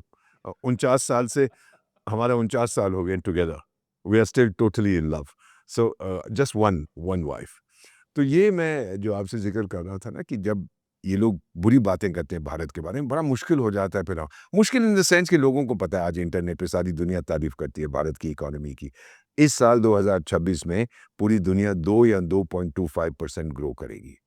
हम लोग 8% ग्रो करेंगे। Take it from me. अरे कहने दो इन लोगों के इकोनॉमिक्स का सरनाम माथा इन लोगों को पता है। मैं तो बता सकता हूँ कि रुझान मुझे ना, पीपल आर स्पेंडिंग, सो 80 करोड़ लोगों को जो हम इस समय अनाज दे रहे हैं सब्सिडाइज रेट्स पर, उसका एक फ़ायदा। बेटा I don't know how old you are, लेकिन 66-67 में अकाल था भारत में। भुखमरी थी। Ask your parents. हाँ, पता है। अकाल। मेरी धरती माँ फटी हुई थी, नॉर्थ साउथ ईस्ट वेस्ट, बारिश नहीं हुई थी। और 65 में हमने जंग लड़ा था, वैसे ही मेरी हालत खराब। उस टाइम पे मुझे अपनी करेंसी भी डिवैल्यू करनी पड़ी थी। हमारी उस समय की प्रधानमंत्री अमेरिका गई थी अनाज मांगने, and I have seen the official record, उसमें कोई सीक्रेट नहीं है, वो विकीलीक्स में कहीं बाहर आया था। लिंडन जॉनसन होता था अमेरिका का राष्ट्रपति, उसने कहा इनसे भीख मांगने आई है। अरे ऐसा कमीने नहीं कहते किसी देश के प्रधानमंत्री के लिए, खासतौर से भारत के प्रधानमंत्री के लिए। और मिसेस इंदिरा गांधी की बात कर रहा हूँ। और फिर एक सेनेटर जो मीटिंग में था कहता आप बच्चे पैदा बहुत करते हो, अनाज नहीं उगा सकते। दे ह्यूमिलिएटेड। अब वापस आके बोली मेरा अपमान किया अब ने। फिर हरी क्रांति आई। सर लाल बहादुर शास्त्री जिनका निधन हो गया था जब जंग हुई, उसके बाद ताशकंद गए थे, उन्होंने उसी समय जब 65 में हमारी हालत खराब थी, उन्होंने कहा था कि सोमवार को मत खाइए, सोमवार को मत खाइए, अनाज बचाइए। 104 सोमवार होते हैं 2 साल में। मैं भूखा सोया, 104 दिन, 104 सोमवार। इसलिए नहीं कि घर में पैसे नहीं थे। माँ तो माँ होती, दीपक खा ले, तो खुद कहती थी तू इतना प्यार करता है देश से, तू नहीं खाएगा, नहीं खा। 104 सोमवार। तो आज अगर हम इनको दे रहे हैं, भूख के कारण कोई नहीं मरता। मैं तो अपनी ट्रैवल करता हूँ, लोगों से पूछता हूँ कि भाई खाना पीना ठीक? हाँ सर, तो इतना है कि दबा के रखते हैं। भुखमरी से तो कोई नहीं मर रहा है इंडिया में, एग्जैक्टली। एक भी आदमी नहीं मर रहा है। ये तो बात ये मानते नहीं है। हाँ? अरे एक भी आदमी कहीं मर जाए, सरकार गिर जाएगी, सवाल नहीं पैदा होता। So this is the reason, ताकि आपकी सर्कुलेशन ऑफ मनी जो है वो तेज हो जाए। आप चीजें खरीदते हैं, आपके स्कूटर बिकते हैं, आपके फोन बिकते हैं, आपके बल्ब बिकते हैं, आपकी साइकिलें बिकती हैं, आपकी चद्दर बिकती है, आपके बेड्स बिकते हैं, आप घरों में जाते हैं, आप घर खरीदते हैं, आप ईएमआई देते हैं। You know, this is the kind of thing that is happening. And world bank और ये जो मर्जी कह दे, कौन है वर्ल्ड बैंक? सर मुझे नहीं पता, भगवान काम करते हैं वर्ल्ड बैंक पे कि इंसान काम करते इंसान ही काम करता हैं? है। मेरी तरह के लोग, हम भी तो गलती कर सकते हैं। भगवान ने भी तो गलती की थी, इंसान को बना दिया। तो मोदी जी के एरा में ही मतलब सबसे मतलब आप किसी भी गांव से भी गांव के अंदर चले जाओ, वहाँ पे स्मार्टफोन है, एक स्प्लेंडर गाड़ी भी जरूर होगी और शायद एक थार भी होगी वहाँ पे 100%। या फिर एक स्कॉर्पियो हो सकती अच्छा, है। और मैं मजेदार चीज बताऊं, चीज है। मैं क्योंकि मेरी मदर का सिख परिवार से संबंध था, तो जब मैं कभी कभी पंजाब में शादी वादी होती है, कोई फैमिली में जाता हूँ, अब तो मैं बुजुर्ग हो गया हूँ, तो मुझसे बुलाते हैं, तो रथ में जाते हैं। मजेदार चीज। और फिर रास्ते में कोई ना कोई आगे पूछेगा कुछ चाहिए, मतलब कहेंगे पंजाब में तो आपको पता ही है, और रथ का पीछे से ढक्कन उठाता है तो सारा सामान कहते हैं भाई मैं हाथ नहीं लगाता इसको। I don't want what I am saying is बेटा, you know there is so much of money. आप एयरपोर्ट जाइए ना, trial book a flight, seat नहीं मिलेगी। होटल दिल्ली में, दुनिया की जो राजधानियां हैं, सबसे ज्यादा 5 स्टार होटल हमारे नेशनल कैपिटल रीजन में। Last count 97, 97 5 star hotels either constructed या अंडर। एयरपोर्ट की एरो सिटी में भी तो 11 है। एनसीआर में जाइए कितने बन, 97। और आप जाइए वॉक इन में, चले जाइए 5 स्टार में, कितने पैसे एक रात के? हाँ जी, 40,000 प्लस टैक्स। कौन ये पैसे देता है ना पैसा हमारे पास। शादियां कहाँ हम करते हैं। अच्छा, सोना सोना सोना, ओ मेरे सोना रे सोना रे सोना। 62 में मुझे याद है जंग हुआ था ना, मेरी माँ, मैं भी गया था उनके साथ, कि मेरे परिवार में बहुत नुकसान हुआ था, सोल्जर्स। तो वो रात आता, गाड़ी आती थी, उसमें ऑफिसर्स बैठे थे, तो माँ ने अपनी चूड़ियां उतार के प्राइम मिनिस्टर्स रिलीफ फंड को दी। दिया। हाँ हाँ, उन्होंने वजन लिया और एक रसीद दे दी, दैट्स हो गया। मेरी सरकार के पास जब हमने सोना गिरवी रखा था, हम वापस जल्दी ले आए थे और हम चुपचाप से अभी खरीदते रहे हैं सोना। भारत सरकार के पास लगभग 900 टन सोना है, 900 टन। आज की तारीख में और हमारी बेटियों के पास 35,000 टन है, जिसकी कीमत आज $6 ट्रिलियन है। ट्रिलियन में 12 शून्य होते हैं। हमने तो जो हमारा सोना 2 साल पहले हम 100 टन सोना बैंक ऑफ इंग्लैंड से वापस लाए थे, वहाँ रखा हुआ था 35 साल में। मैंने एक, मेरे बहुत अजीज मित्र हैं, फॉर्मर डेप्यूटी गवर्नर थे रिजर्व बैंक में, तो मैंने कहा कि साहब वहाँ पे क्यों रखा हुआ था आपने? कहता हमारे पास जगह नहीं थी। मैं कहा टाइगर मेरे बाथरूम में रख देता। ये कौन सी बात है, मजाक कर रहे थे हम लोग। इतना सोना हम लोग पसंद करते हैं। आजकल तो मैं मजाक करता हूँ अपनी, my wife is from Bikaner, Bikaner की बेटी है, तो मैं पठान और सिख हूँ, and she is a Rajput. तो हम बातचीत करते हैं, तो मैं उनसे यही कहता हूँ कि रेखा आजकल तो जब शादी होनी होती है, पहले कहते हैं भाई ये बताओ सोना कितना दे, लड़की की फोटो नीचे क्या मैं ये सोने की बात करो सीधा। So this is, you know, and this sona will also be a strategic asset for us. और वो कहते हैं डेड इन्वेस्टमेंट है, लेकिन उसकी कीमत बढ़ती जा रही है। तो लोग इसको समझते हैं कि हम लोग जो इकट्ठा कर रहे हैं, हमारी बेटियां, हमारी महिलाएं कर रही हैं तो कर रही हैं। वो यहाँ एक मुथूट फाइनेंस भी है, वो भी कहता है सोना ले आओ, लोन ले जाओ। लोन कोई कभी वापस लेता नहीं है, सोना गया, वो आगे क्या करते हैं मुझे क्या पता। But it's just something that is so much part of my culture. एक चीज बेटा मैं आपसे, और अभी हम बात कर रहे थे रामायण की, मैं आपसे एक सवाल पूछना चाहता हूँ, करोड़ों लोग आपका पॉडकास्ट देखते हैं। जटायु का कोई रिश्ता नहीं था सीता माँ से, नहीं था। बीमार भी था जटायु, बूढ़ा भी था, लेकिन फिर भी उसने वो भिड़ गया रावण से फौरन एक भारत की बेटी की डिग्निटी बचाने के लिए। कोई रिश्तेदार नहीं थी। जब द्रौपदी माँ का चीरहरण हुआ, उसने अपने ससुर भीष्म पितामह, वो सबके ससुर थे एल्डर्स, उनसे कहा पितामह रक्षा करो मेरी। पितामह ने क्या किया, मुंह उधर कर लिया। हीरो कौन था, जटायु या भीष्म पितामह? जटायु। मैं जवाब आप से सुना है ना मैंने, वही मेरा जवाब है। Jatayu is the hero. रक्षा की उसने, अपने आप को कुर्बान, यही तो परंपरा इस देश की है। हाँ। भीष्म पितामह ने वहां मूर्ख कर दिया था। You know, there's another thing I often talk about. अभी मैं आसाम होके आया हूँ। I had gone to Tinsukia and Dibrugarh, ये मीटिंग्स के लिए लोगों को, ग्रुप्स को बात कर रहा था। I don't know if you've heard of Bodoland. नहीं सर, नहीं सुना है। बोरोलैंड टेरिटोरियल काउंसिल असम में है, उनका कैपिटल है कोकराझार। तो मैं वहाँ पे भी स्पेशल एडवाइज़र था, मैं जाता था अक्सर। ये बोरो लोग जो है ये हार्डकोर हिंदू हैं और ये बॉर्डर पे हैं बिल्कुल बांग्लादेश के। महाभारत में भीम की एक पत्नी का नाम था हिडिंबा। एक मंदिर भी है उनका मनाली, हिडिंबा। हिडिंबा। इनके पुत्र का नाम था घटोत्कच, घटोत्कच। जो कौरवों की सेना पर कहर बरसा रहा था, क्योंकि उसको राक्षस राक्षस कहते थे, हवा में उड़ के कर रहा था। फिर कर्ण ने अपना जो बचा रखा था खास हथियार अर्जुन के लिए, उसके अगेंस्ट यूज किया, उसने अपने आप को कुर्बान किया। मेरे बोरो फ्रेंड जो हार्डकोर हिंदूज हैं बेटा, मुझसे कहते हैं कि राजदूत हमने तो कुर्बानी दी है आपके देश के लिए और आप हमको राक्षस कहते हैं। देखिए हम कितने इन चीज़ों में गलत बात करते हैं। लेकिन मैं गया हूँ वहाँ, उन्होंने अपने लोग जो बोरोलैंड के लिए वो मांग रहे थे अपना सेपरेट स्टेट तो नहीं दिया, ऑटोनोमस काउंसिल दे दिए। मेरा कहने का ये मतलब है बेटा कि बहुत से ऐसी हमारी जो एपिक्स हैं, जो हमारा इतिहास है, बहुत से ऐसे लोग हैं, बहुत से ऐसे इवेंट्स हैं जिनका मेरे दिल पर असर पड़ा, आपके भी दिल पर, हर भारतवासी के दिल पर असर पड़ता है। अरे बकवास करते हैं कि 47 में हम आज़ाद हुए थे, 47 में हमें तोड़ दिया गया था। गजवा हिंद की शुरुआत तब हुई थी, 2 टुकड़े कर दिए थे, मुसलमान अलग कर दिए थे। गजवा हिंद बकवास करते हैं, कोई हम आज़ाद नहीं हुए थे। मानसिकता मेरी टोटली ब्रिटिश थी।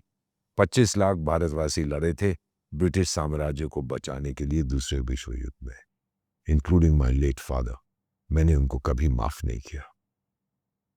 अगर ना लड़ते ना हम, ब्रिटिश साम्राज्य ऐसे टूट जाता। आगे क्या होना था आई डोंट नो। 25 लाख और 25,000 लेकर ये आदमी सिंगापुर से निकलता है, तुम मुझे खून दो मैं तुम्हें आज़ादी दूंगा। नेताजी सुभाष चंद्र बोस।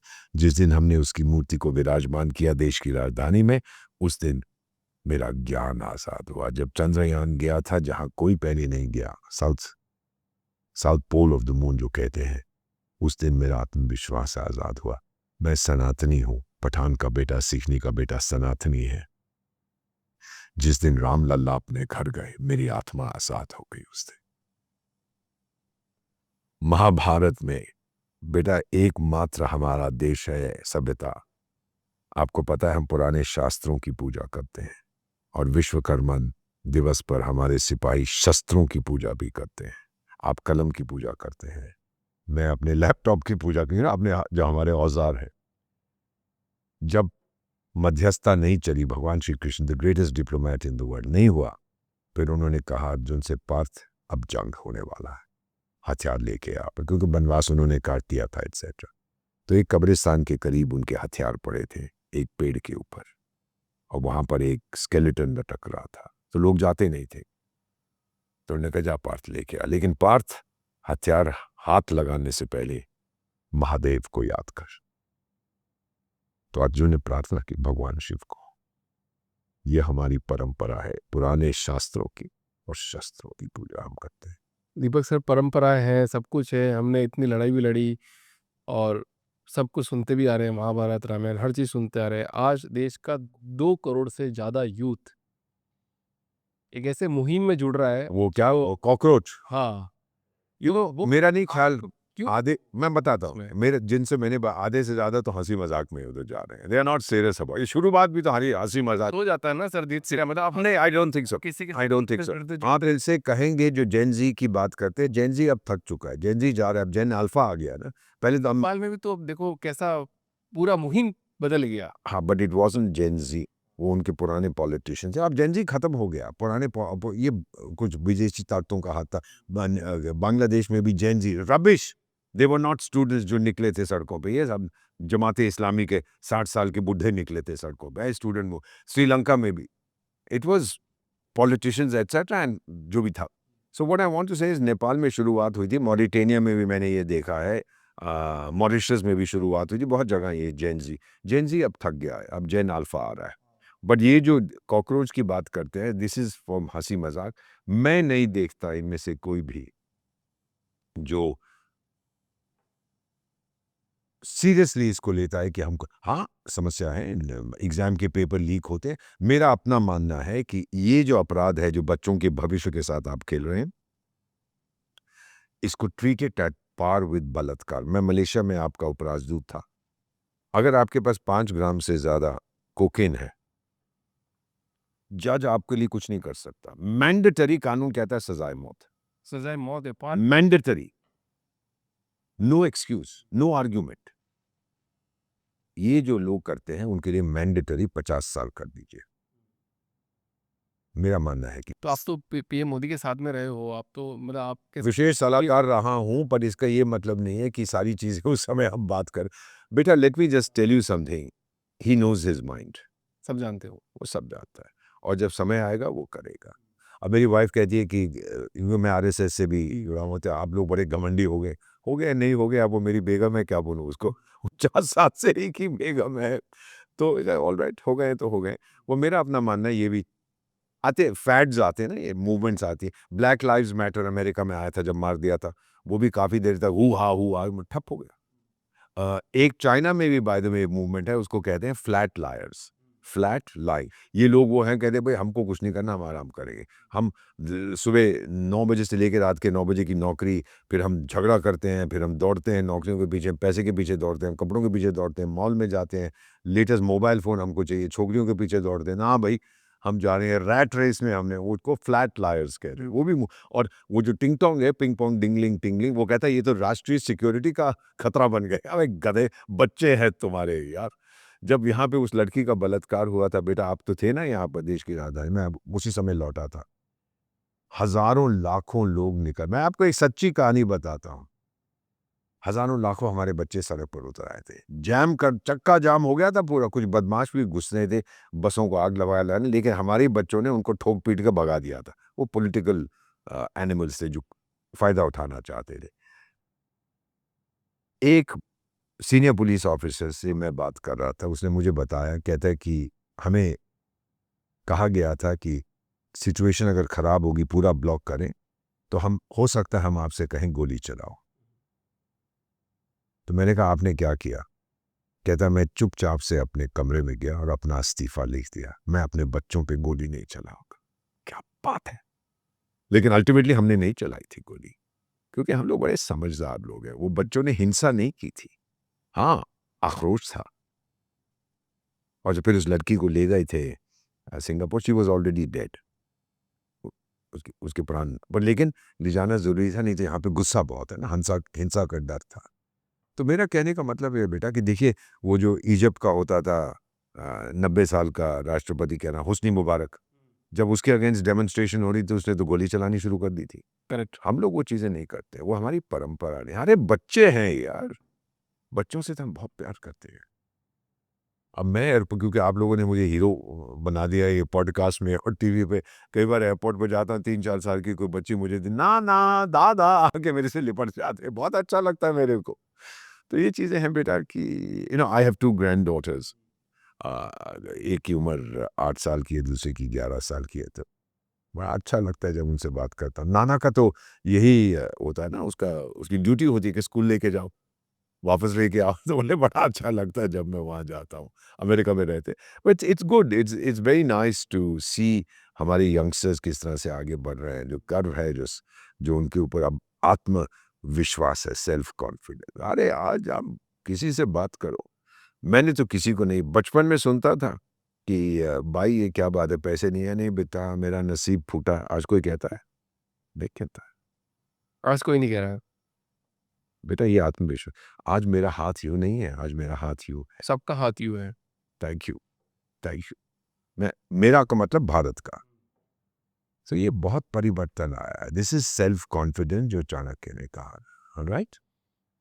और आज मैं सुन रहा था किसी पॉडकास्ट में, भगवान बुद्ध की पत्नी का नाम यशोधरा था, यशोदा, महावीर की कवि यशोदा था, और एक और भगवान कृष्ण की माँ यशोदा, उनका भी यशोदा। नाम हाँ। अब क्या बात है, तीनों यशोदा। हम्म।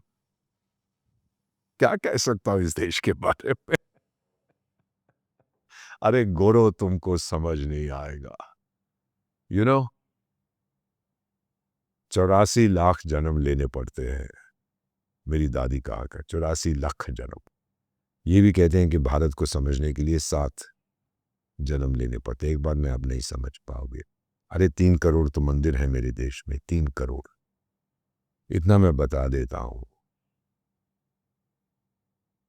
मुझे अभी मोक्ष नहीं चाहिए। मैंने भगवान से ये डील कर लिया कि मुझे मोक्ष मत दे, जब मैं तेरे पास आऊंगा मुझे वापस भेज, इस देश की सेवा करनी है अभी मुझे। एक वर्ड बहुत फेमस है सर इंटरनेट पे, ब्रोमेंस। ब्रोमेंस, ब्रोमेंस मतलब ट्रम्प और एलन मस्क। हाँ ब्रोमेंस और मोदी और अडानी जी। वो ब्रोमेंस होता है, people of the same gender. उसकी बात ये कुछ ये करते हैं, बट इसके कोई मायने नहीं। तो क्या प्रॉब्लम है सर, मतलब अगर मोदी जी अडानी जी का अगर मैं किसी को पसंद करता हूँ, मैं अपनी पत्नी से बहुत प्यार करता हूँ, इसमें क्या प्रॉब्लम है अभी? अरे अडानी ने जनरेट की है एम्प्लॉयमेंट के नहीं, अंबानी ने की है कि नहीं, बिरला ने की है, टाटा ने की है। भाई बिरला टाटा उस जमाने में कौन गाली देता था? कोई नहीं देता। तो प्रॉब्लम क्या है, मतलब आप लोग जब बात करते हो, डिप्लोमेट बात कर रहे हैं, नहीं नहीं कोई प्रॉब्लम नहीं, ब्रोमेंस की आप बात करते हैं। He is very fond of Adani, very good. Look at all that Adani has done, कितने पोर्ट्स वो चला रहा है विदेशों में। Very good, we are very proud of what he is doing. ये तो अरे छोटे दिमाग हैं, छोटे विचार हैं, छोटे लोग। तो यही मुद्दा रह गया कि अपोजिशन के पास कि ये दोनों दोस्त है और सिर्फ अब बताओ और कौन सा मुद्दा कर रहे हैं। अभी? मुद्दा ये उनका दिल्ली जिमखाना क्लब को टेक ओवर कर रहा है, इसमें मोदी जी ने क्या कर लेना देना है उनको तो पता भी नहीं है। मैं भी मेंबर हूँ वहाँ पर, मुझसे बोल रहे थे ये साइन करोगे, मैं कोई साइन वाइन नहीं करने वाला। बेसिकली जो हो रहा है वो हो रहा है, अब कोर्ट में अपना रूलिंग दे देगा ड्यू कोर्स। हमारी कोर्ट्स बड़ी तगड़ी है, स्लो बड़ी है लेकिन तगड़ी बहुत है, और जो जज देते हैं वो हम लोग स्वीकार करते हैं। बेटा ये मुद्दे इनके पास जब नहीं होते तो ये छोटी मोटी बातें शुरू कर देते हैं। और एक अफ्रीका की कहावत, मैं तो कई बार अफ्रीका एक कहावत है, शेर पीछे मुड़ के नहीं देखता जब छोटा कुत्ता भौंकता है। हमको कितने देश फॉलो करते हैं सर? हम इंडिया को कितने देश फॉलो कर रहे हैं जो इंडिया जैसा बनना चाहते हैं? 150 देश, 200 देशों में से 150 देश वो जो जिसको ग्लोबल साउथ है। मुझे कहते हैं अफ्रीकन यूनियन की मीटिंग में, we want to be like India. मुझे कहते हैं 30 साल पहले जहां भारत था हम आज वहां पर है। अफ्रीकन देश वहाँ हैं जहाँ हम 30 साल पहले थे।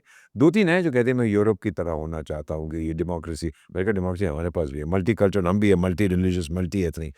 फिर मैं उनको कहता हूँ एक बॉलीवुड का गाना सुनाओ, और तेरा ध्यान किधर है, तेरा हीरो इधर है, भारत की तरफ देख, तू गधे कहाँ देख रहा है। We are a role model for you. सरकार बदली है यहाँ पर, कभी कोई प्रधानमंत्री हुई जिसने कहा कि मैं नौकरी नहीं छोड़ के जाऊंगी? अटल बिहारी वाजपेयी। बता देता हूँ, मैं दूरदर्शन पे आपके जन्म से पहले बहुत प्रोग्राम कर, I was India's best known television figure, star war तो नहीं मैं कहता, फिगर। एक ही चैनल था दूरदर्शन का, मैं रोज करता था मॉर्निंग। तो जब भी इलेक्शन हारे, मैं बैठा हुआ था स्टूडियो में और मुझे कहा कि पीएम साहब आ रहे हैं, वांटेड टू एड्रेस। इलेक्शन हार गए थे, आए, मैं नीचे गया, मेकअप रूम में बैठे, वो स्टूडियो में गए, नमस्ते की, उन्होंने भी मेरी ऐसे कंधे पे हाथ रख के चले गए। ही न्यू हु आई वाज। और फिर टीवी पे कहते हैं कि मैं आज आपसे कुछ कहना चाहता हूँ, आपका जो आपने चुनाव जो हुए हैं, आपकी जो चॉइस है मुझे स्वीकार है। मैं हार गया पर देश जीत गया। क्या आदमी है यार, क्या आदमी है। मैं बैठ के मेकअप रूम में सुन रहा था, मैं हार गया देश जीत गया। ये मोदी टाइप आदमी है। अभी भारत में ऐसा प्रधानमंत्री कोई नहीं हुआ जो अपनी सीट से अड़ा रहे जब हार भी गए। कोई नहीं। मोदी जी का CV strongest CV in the world है। You know, he's just such a wonderful person, very generous, very large. अरे सोने का दिल है उस आदमी का। जो दिल धड़कता है भारत के लिए, वो सोने का। चाइना से कंपेयर करते हैं रील्स मतलब चैनल ना, रील्स का बड़ा वो आता है कि रील्स से प्रभाव बन जाता है। और चाइना में बैठ के कुछ व्यक्ति ऐसे बताते हैं कि चाइना देखो कहाँ पहुंच गया, हम लोग पहुंचने से मेरा क्या मुबारक हो यहाँ पे है। मुबारक तो हो। इंडिया को कंपेयर करते हैं बैठ के, बताओ कि और कुछ इंडिया कहांगे कहाँ पर मैंने? है, चाइना कहाँ पर है। भाई आप मुझे चाइना से कंपेयर करते हो। अच्छा आप बताओ नेपाल को किससे कंपेयर करोगे? भूटान। अर्जेंटीना को किससे कंपेयर करोगे? ये क्या बकवास है। कंपैरिजन होती है ना, हर देश का अपना सिस्टम होता है, अपना सेटअप होता है, अपनी एथनिसिटी होती है, उसका अपना ईथॉस होता है। मतलब वहां बैठ के इस्तीफा मांगते कि मतलब शिक्षा मंत्री अरे, इस्तीफा दे, ये मोदी जी इस्तीफा दे, मेरा कहना है, ट्रांसपोर्ट मैं मिनिस्टर। उनसे एक ही चीज मांगूंगा कि आप लोग अपना सब कुछ छोड़ के जंगल में चले जाओ। क्या बोलो, हालात निरंजन पहाड़ों पे जाए बकवास करते हैं। देखो चीन ने तरक्की किया, बहुत अच्छी बात है, लेकिन आजकल चीन में बहुत समस्या हो रही है, तो आपको पता ही है। हाँ। फाइनेंशियल डिफिकल्टी है, प्रॉपर्टी मार्केट कोलैप्स कर गया, उनकी बैंक्स में बड़ी दिक्कत है। हर दिन या हर चौथे दिन वो अपने 8-10 जनरल्स को सैक कर देता है भ्रष्टाचार के आरोप पे, और फिर 20 और भर्ती। उसके वहाँ फैक्ट्री बनी हुई है जनरल्स की। हाँ भाई, 4 निकाल दिए, 10 भेज दिए, और तो 10 और आ जाते। अरे नॉनसेंस। भारत से पंगा नहीं लेगा टाइगर, बहुत मारूंगा तेरे को। अरे ये भारत है, ये इंडिया नहीं है, 62 नहीं है। जब मेरे परिवार को आपने अनाथ किया था, माफ नहीं करेंगे आपको। हम बात कर रहे थे मोबाइल फोन्स की। मुझे 3 साल हो गए, बैंक में नहीं गया। बताओ कितनी बढ़िया बात है। और अब मेरे बात में स्टेट बैंक ऑफ इंडिया, जो सबसे बड़ा बैंक, आप मुझे अभी चेक लिख के देंगे ना, तो मैं उसकी तस्वीर खींच के व्हाट्सएप पे स्टेट बैंक को भेजूंगा, वो क्रेडिट कर देंगे मेरा। हाँ। और आपको डेबिट हो जाएगा। अगर मैंने फर्जी भेजा है तो फिर मेरी आफत आ जाएगी। Correct. But they do it for only their trusted client. देखो कितनी तरक्की हो रही है हर चीज के अंदर। अच्छा, मैं बैठा हुआ हूँ गिनी बिसाऊ में। अब रेखा मुझे मैसेज करती है कि Deepak I need 40,000 rupees and 30,000। ये before we came with all this, you know, mobile पे जो भीम वगैरह से पहले। मैं कहा श्योर, बैंक को फ़ोन करता हूँ। मैंने कहा मैं आपको ईमेल भेज रहा हूँ, मेरा ड्राइवर आ रहा है, ये उसका आईडी कार्ड है, उसका आधार है, उसको इतने पैसे। Now this is government banks. आप जाइए किसी प्राइवेट बैंक के पास, बोलिए करे, वो तो पूरा आपको कानून सुना देगा कि नहीं हो सकता। हाँ। Government banks, you know, government institutions are the best. हम लोग तो ऐसी गाली दे, अरे मेरी फौज भी तो सरकारी है, प्राइवेट सेक्टर थोड़ा है वो। The foreign service, the civil service, you know, the greatest contribution of the civil service to India has been to keep us together. मैं भी यही बोल रहा हूँ सर, मतलब कि ना बार बार बोल रहा हूँ, आपके पास ऑप्शन नहीं है, देश के प्रधानमंत्री अभी है आपके पास हैं, तो उनका कुछ भी बोलते तो उनका सपोर्ट करो, हर जगह पे सपोर्ट करो, हर बात में सपोर्ट। Give him क्योंकि support. आपके पास चॉइस नहीं है, ऑप्शन नहीं है, अभी करो ना उनको सपोर्ट, क्या पता देश तुरंत वापस बदल जाए आपकी नजरों में। बदल तो रहा है। 100%। आप जब देखेंगे उसकी नजर से भारत को देखो। भाई टाइगर लोग, भारत को घोड़े की नजर से मत देखो, भारत को भारत की नजर से देखो। कॉकरोचेस नहीं है, टाइगर है वो, टाइगर। दांत तोड़ दो इनके आगे के बकवास करते हैं तो। अच्छा सर, आप IAS ऑफिसर जो बन रहे होते हैं, IPS, जब आपने आपके मैं इंटरव्यू भी करता हूं। बहुत इंटरव्यूज करे, एक छोटी सी विडंबना है यहाँ पे, मैं थोड़ी सी बात करना चाहता हूँ। आपने किसी का इंटरव्यू किया और वो बंदा सेलेक्ट हो गया पोजीशन पे, 2 साल बाद एक न्यूज आती है कि भ्रष्टाचार के आरोप में उनको पकड़ा गया, उस व्यक्ति को, उस व्यक्ति को। मुझे भी पकड़ा गया था, उसमें कौन सी बड़ी बात है। मेरे बाद में भी न्यूज़। अब पकड़ा गया तो पकड़ा गया, उसमें मैं क्या, you know, and in a 30-minute interview you can't tell. उनको सिर्फ एक ही चीज़ हम बताते हैं हमेशा कि अगर आपने कामयाब होना है तो 3 नींव होने चाहिए। पहला ईमानदारी, दूसरा ईमानदारी, तीसरा ईमानदारी।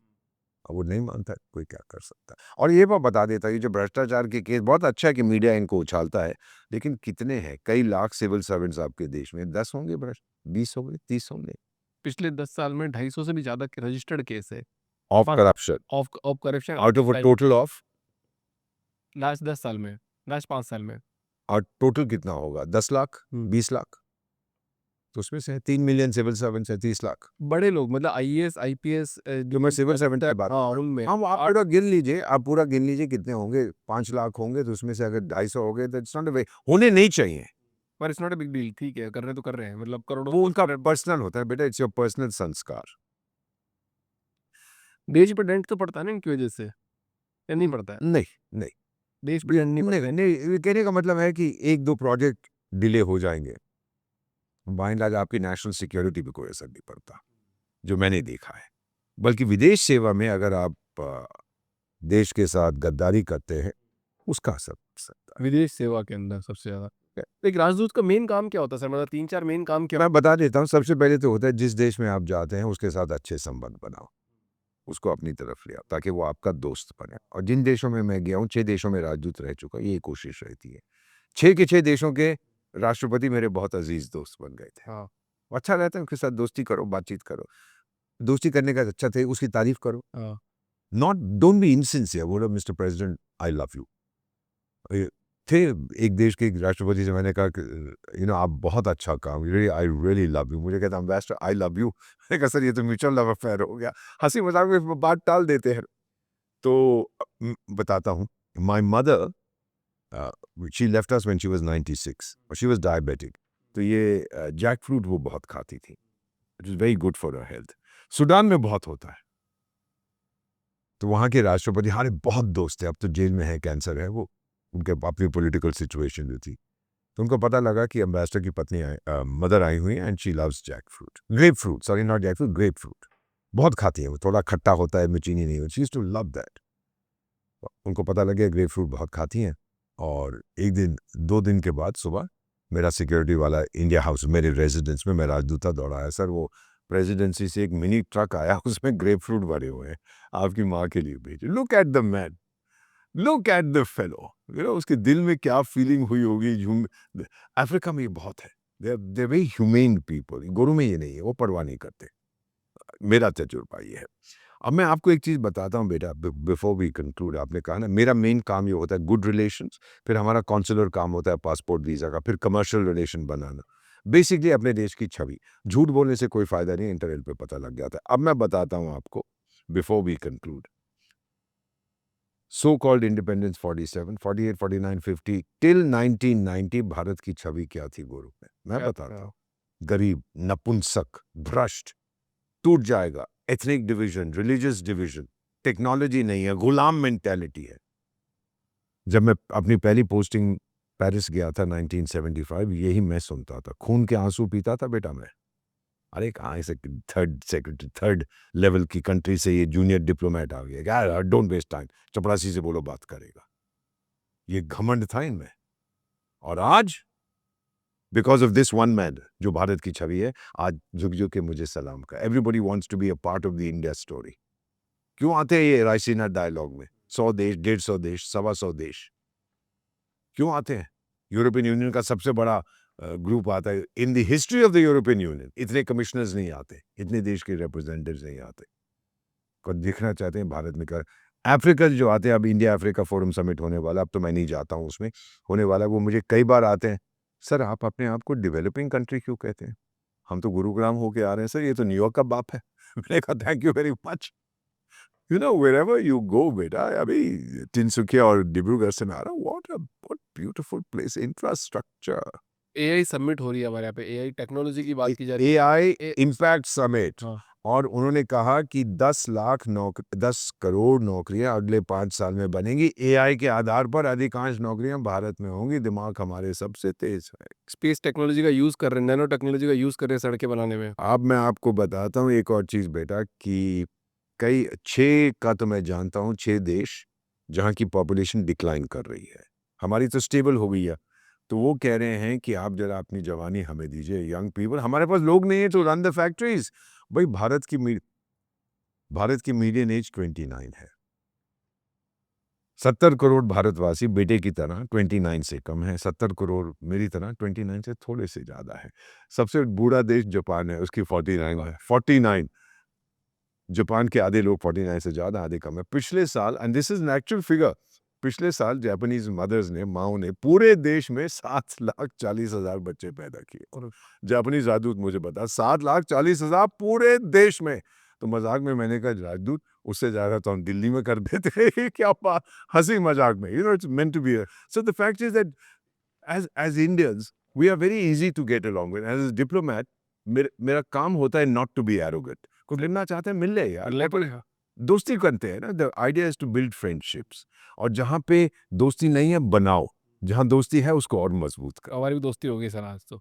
सॉरी, हमारी भी दोस्ती हो गई आज तो गजब। 100% ये आपका बड़ापन है। कुछ दो सवाल और, दो चीज़ और है सर बस पॉडकास्ट की, क्योंकि समय थोड़ा कम है, आपको जाना भी है।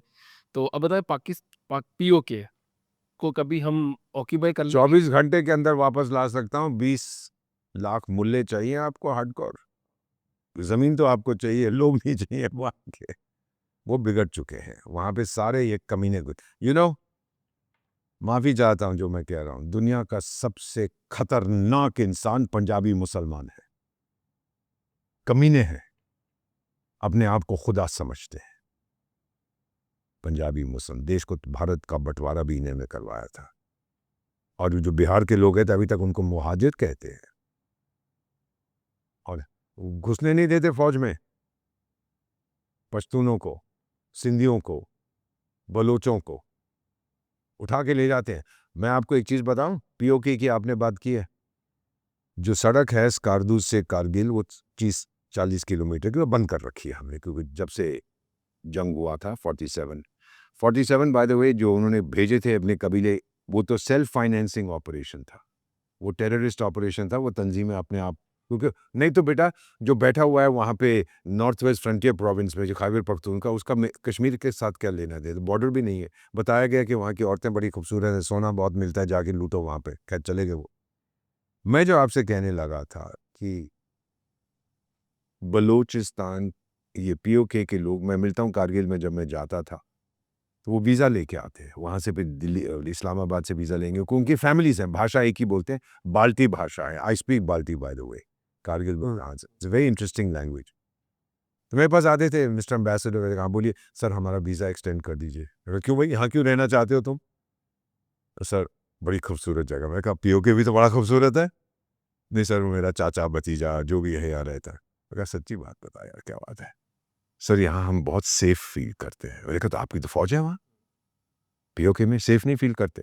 अब सुनिए जो मैं आपसे कह रहा हूँ, मुझे भी शर्म आती है ये कहते हुए। कह रहे हाँ सर है ना फौज, शाम को हमारी बेटियां ले जाते हैं, सुबह लौटा देते हैं। ये है छवि उस नपुंसक लोगों की, पंजाबी मुसलमान। माफी चाहता हूं अगर किसी को बुरा लगे, लेकिन this is my feeling. Pakistani Punjabi Muslim, me qualify that, Pakistani Punjabi मुसलमान दुनिया का सबसे गंदा इंसान है। हमारे पास मुसलमान हैं, पंजाबी भी है, गुजराती भी है, ये भी है, we are no problem, but they are. सरकार किसकी है यार? जितने बैठे हैं सब पंजाबी तो हैं जो चला रही है। मुन्नी बाई क्या है? ये भी तो पंजाबी है, जो हर चीज अल्लाह अल्लाह अल्लाह करता है। तो जो करना करिए बेटा, बस इतना ही कहूंगा कि आपसे मिलके मुझे बड़ा अच्छा लगा। एक करोड़ों लोग आपका sorry you want to ask something? नहीं नहीं नहीं, आप कंटिन्यू। करोड़ों लोग आपका प्रोग्राम देखे। आप सबसे बस कभी कारगिल जाने का मौका लगे ना, जाना। वहां पे एक जगह है अपाती, वहां भगवान बुद्ध की बहुत ऊंची स्टैचू है। My mother towards the end of a life वो बुद्धिस्ट हो गई। तो बौद्ध धर्म से मेरा गहरा संबंध है। दिल्ली में, देश की राजधानी में, एक वर्ल्ड बुद्धिस्ट सेंटर है, मैं उसका प्रेसिडेंट हूँ, जाता रहता हूँ वहाँ पे। तो वहाँ अपाती में एक बहुत बड़ी स्टैचू है, बामियान बुद्धा, जो अफगानिस्तान में होते थे, जो तालिबान ने तोड़ दिए थे। वहाँ पे जब अपाती कभी जाओ तो एक पूछ लेना किसी से, भाई दीपक बोरा का मकबरा कहाँ है?